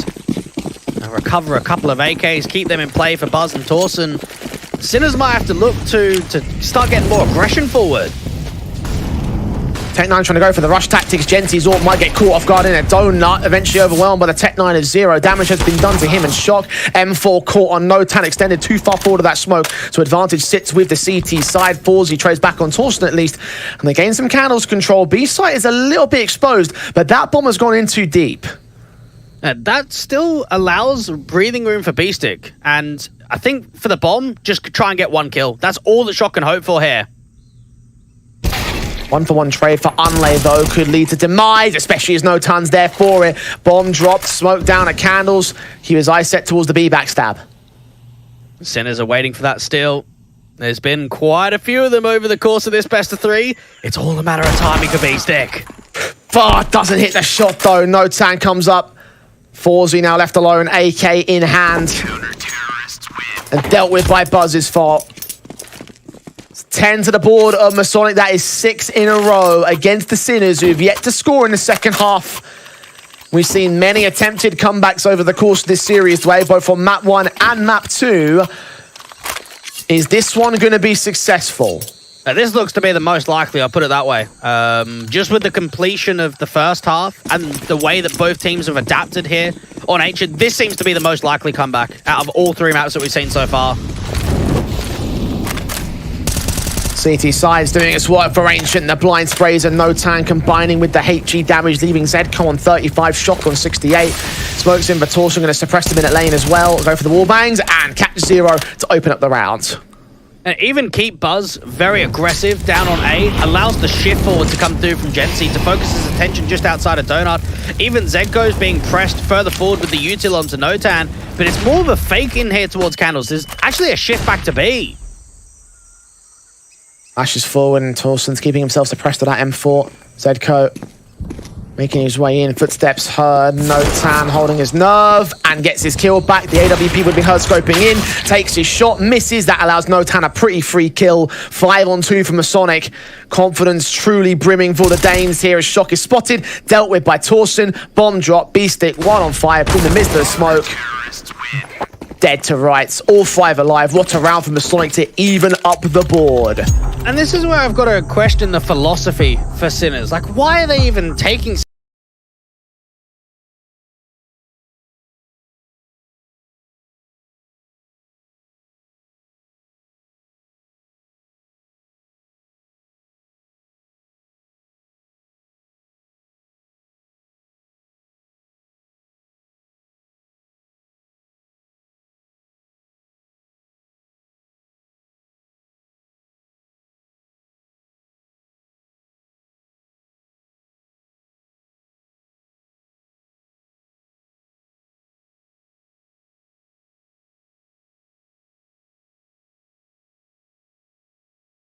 Sinners need to find a responsive now, or maybe just try to get it back later. Half invest for round 23. And this is the chance right here for the Danes to come out. Sinners, it might be pacey again. They might try and see if they can send it up ramp.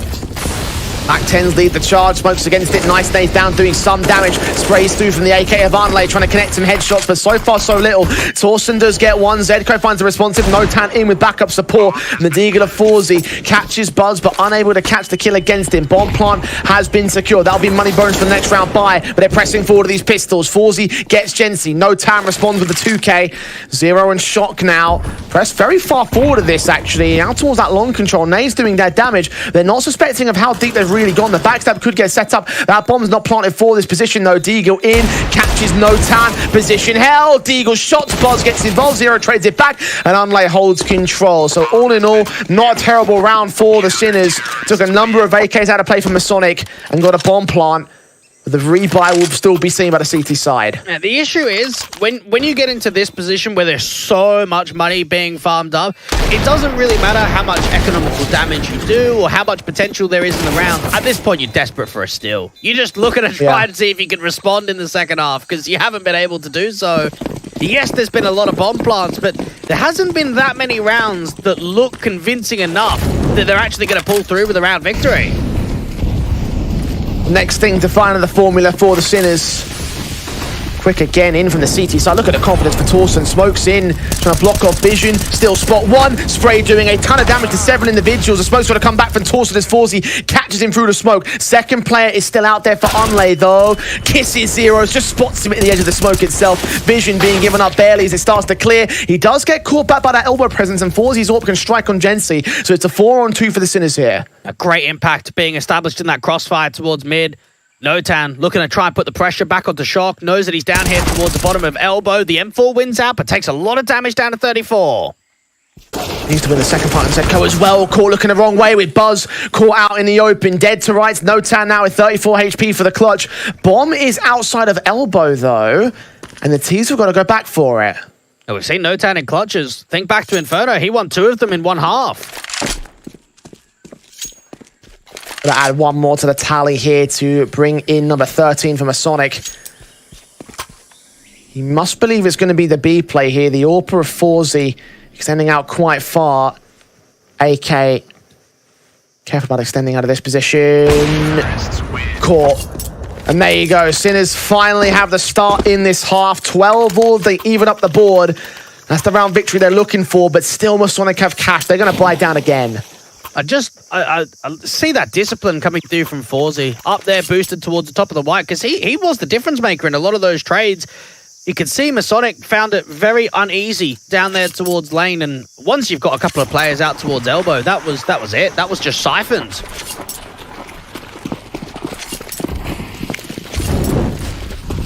Smokes in, Molotov sent, Shock finds Buzz, doubles up in from mid, instant kills found, charging straight forward against the MASONIC, are ripped apart. Shock might be low, but I think the damage has been done. Even Unlay starting to shift over. That bomb starting to relocate back outside of the B doors. And for Shock, he could just waste here. Just allow so much time stalling to go down out to the candle's position. He eventually goes down to the incendiary, but even shifting Unlay back to B, it's going to be tough to hold. Austin's been holding this position, been unchecked and uncontested for the most part. Double nades on Forzy doing some damage, and they're going to walk right past Torsten. Check this out. That's the line-up. That's an advantage regained by MASONIC in an instant, all because they couldn't see around the corner.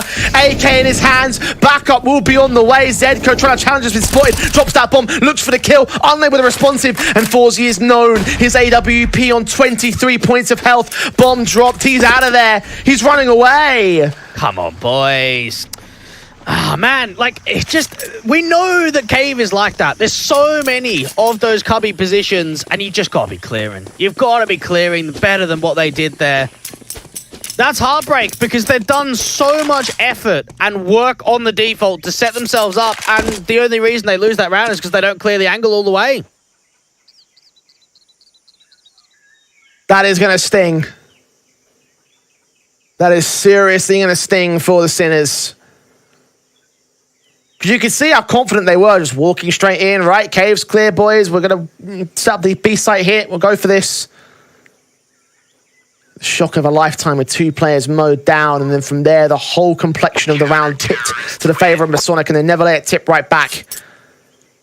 Advantage in the scoreline is also going to get gained by the Danes. Money still thriving. AK AWP save could still buy down with the round victory now going up to reinstate them their money bonus. Sinners, however, didn't get a chance to build up any cash. Of course, knocked back by 1 stage of the loss bonus, with the AWP saved in. Is there an investment?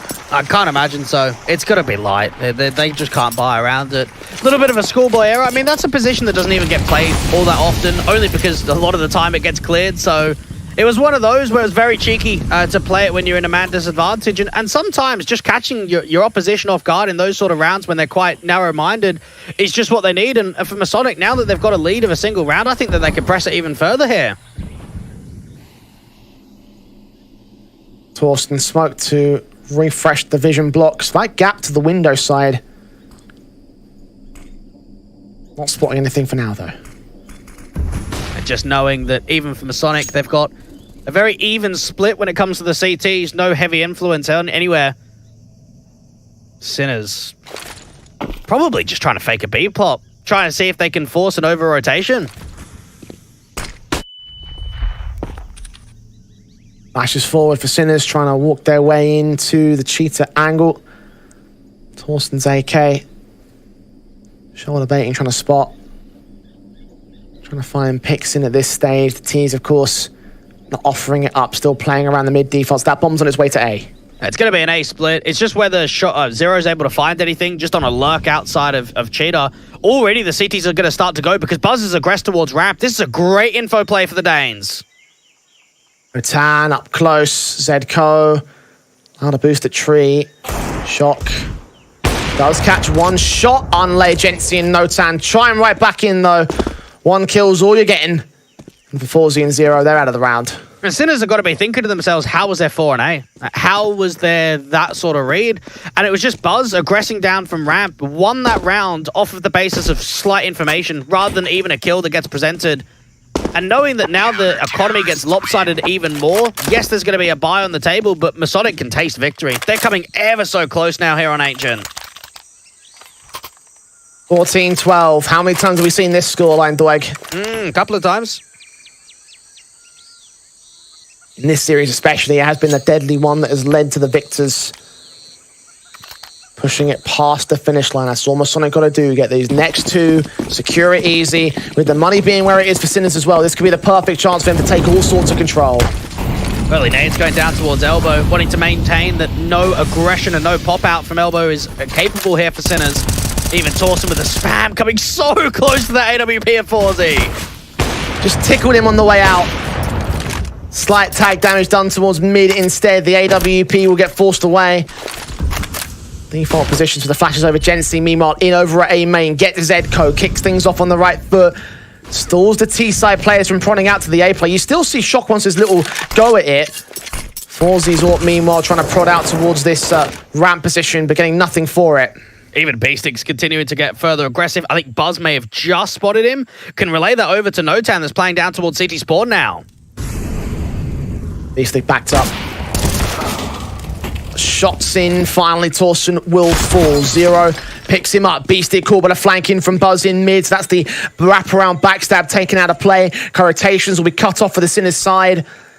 Set the utility in for the execution. Oh, they're just so proactive on the CT side, always looking for those info plays. Now they've got man advantage, 2 over B. Just play it retake heavy. So we get a bomb down at least here for Shock. Or not. Zero picked up by Notan, 2 left. Indeed, it will be a plant, but a 2-man advantage for the retake. They catch Shock through the smoke. FULLZ seen his AWP, can't adjust in time, and it's map match. And around a 12 point now for MASONIC. 15-12. 3 to make it happen. Sinners have the bomb plant, they have the buy, but this will be their last chance. And this is just embarrassing coming through from Sinners. Like, it doesn't matter what their results have been like in the last few months, whether we get into the conversation of Zero and Tom Case. Mate, these guys, these core of the entire team are a strong tier 2 contender. They're always one of the most experienced teams that we have in tier 2. And you don't have an 11-4 half lead and just put this up. Like, I know a couple of the rounds have been post plants where they just haven't been able to pull through, but there's a lot of rounds here in the second half that haven't even looked competitive at all. And you just don't expect this from Sinners. In this sort of chance, this is where they thrive when they're up to close out a game, and instead, it's just been such a difficult T-side from them. It just goes back to what we were talking about in the pre-game, right? Something is missing. It's not down to the roster change. It's not down to Zero. Look, he's on 20 kills. They've got 3 players on 20 kills or above there for Sinners. But just something isn't adding up. 15-12. MASONIC might have struggled in the first half, but it's all the CT side today here on Ancient. They've got 1 more to post. If they get this round, it'll be done and dusted. They'll be moving forward to the quarters. 4 players set towards A main. They pass with the smoke. HE placement's pretty good. That's done some damage onto Zedco. And now it might just have to be a cancel. They might not pop through this with the util. Oh, and a spray to FULLZ did so much. Flash perfectly timed to save Zedco, but only for so long. Notan gets 2 on the lineup. Buzz is looking around for more, and they will back off. They'll cancel the A hit entirely. It's too late now. You've already lost a couple of individuals. I think you just had to commit off of the back of it. Now you've got no util. All you've got is a single smoke. MASONIC have got mass players up here on A. Sinners need a miracle. They've got to force some overpeaks at best. One will get picked up by FULLZ at least. Dealt with on Beastix's part. Buzz with the kill. 2 left standing for the T side here. Even Buzz is still searching for that information, looking confident right down towards A main, just getting an idea of what's going on. And FULLZ and Zero in very different parts of the map right now. Even Torsen, look at the way that he hasn't left B. He's still here towards alongside. M4 standing ready to receive. Won't be too much longer before Sinners give him what he wants. Only chance they get is to get this frag, get this B site. Zero gets a tag, nothing more. AWP dealt with by Torsen. 16-12, and they complete the comeback from the 4-11 deficit to the 16-12 victory. A 2-1 series from MASONIC as they make their way in.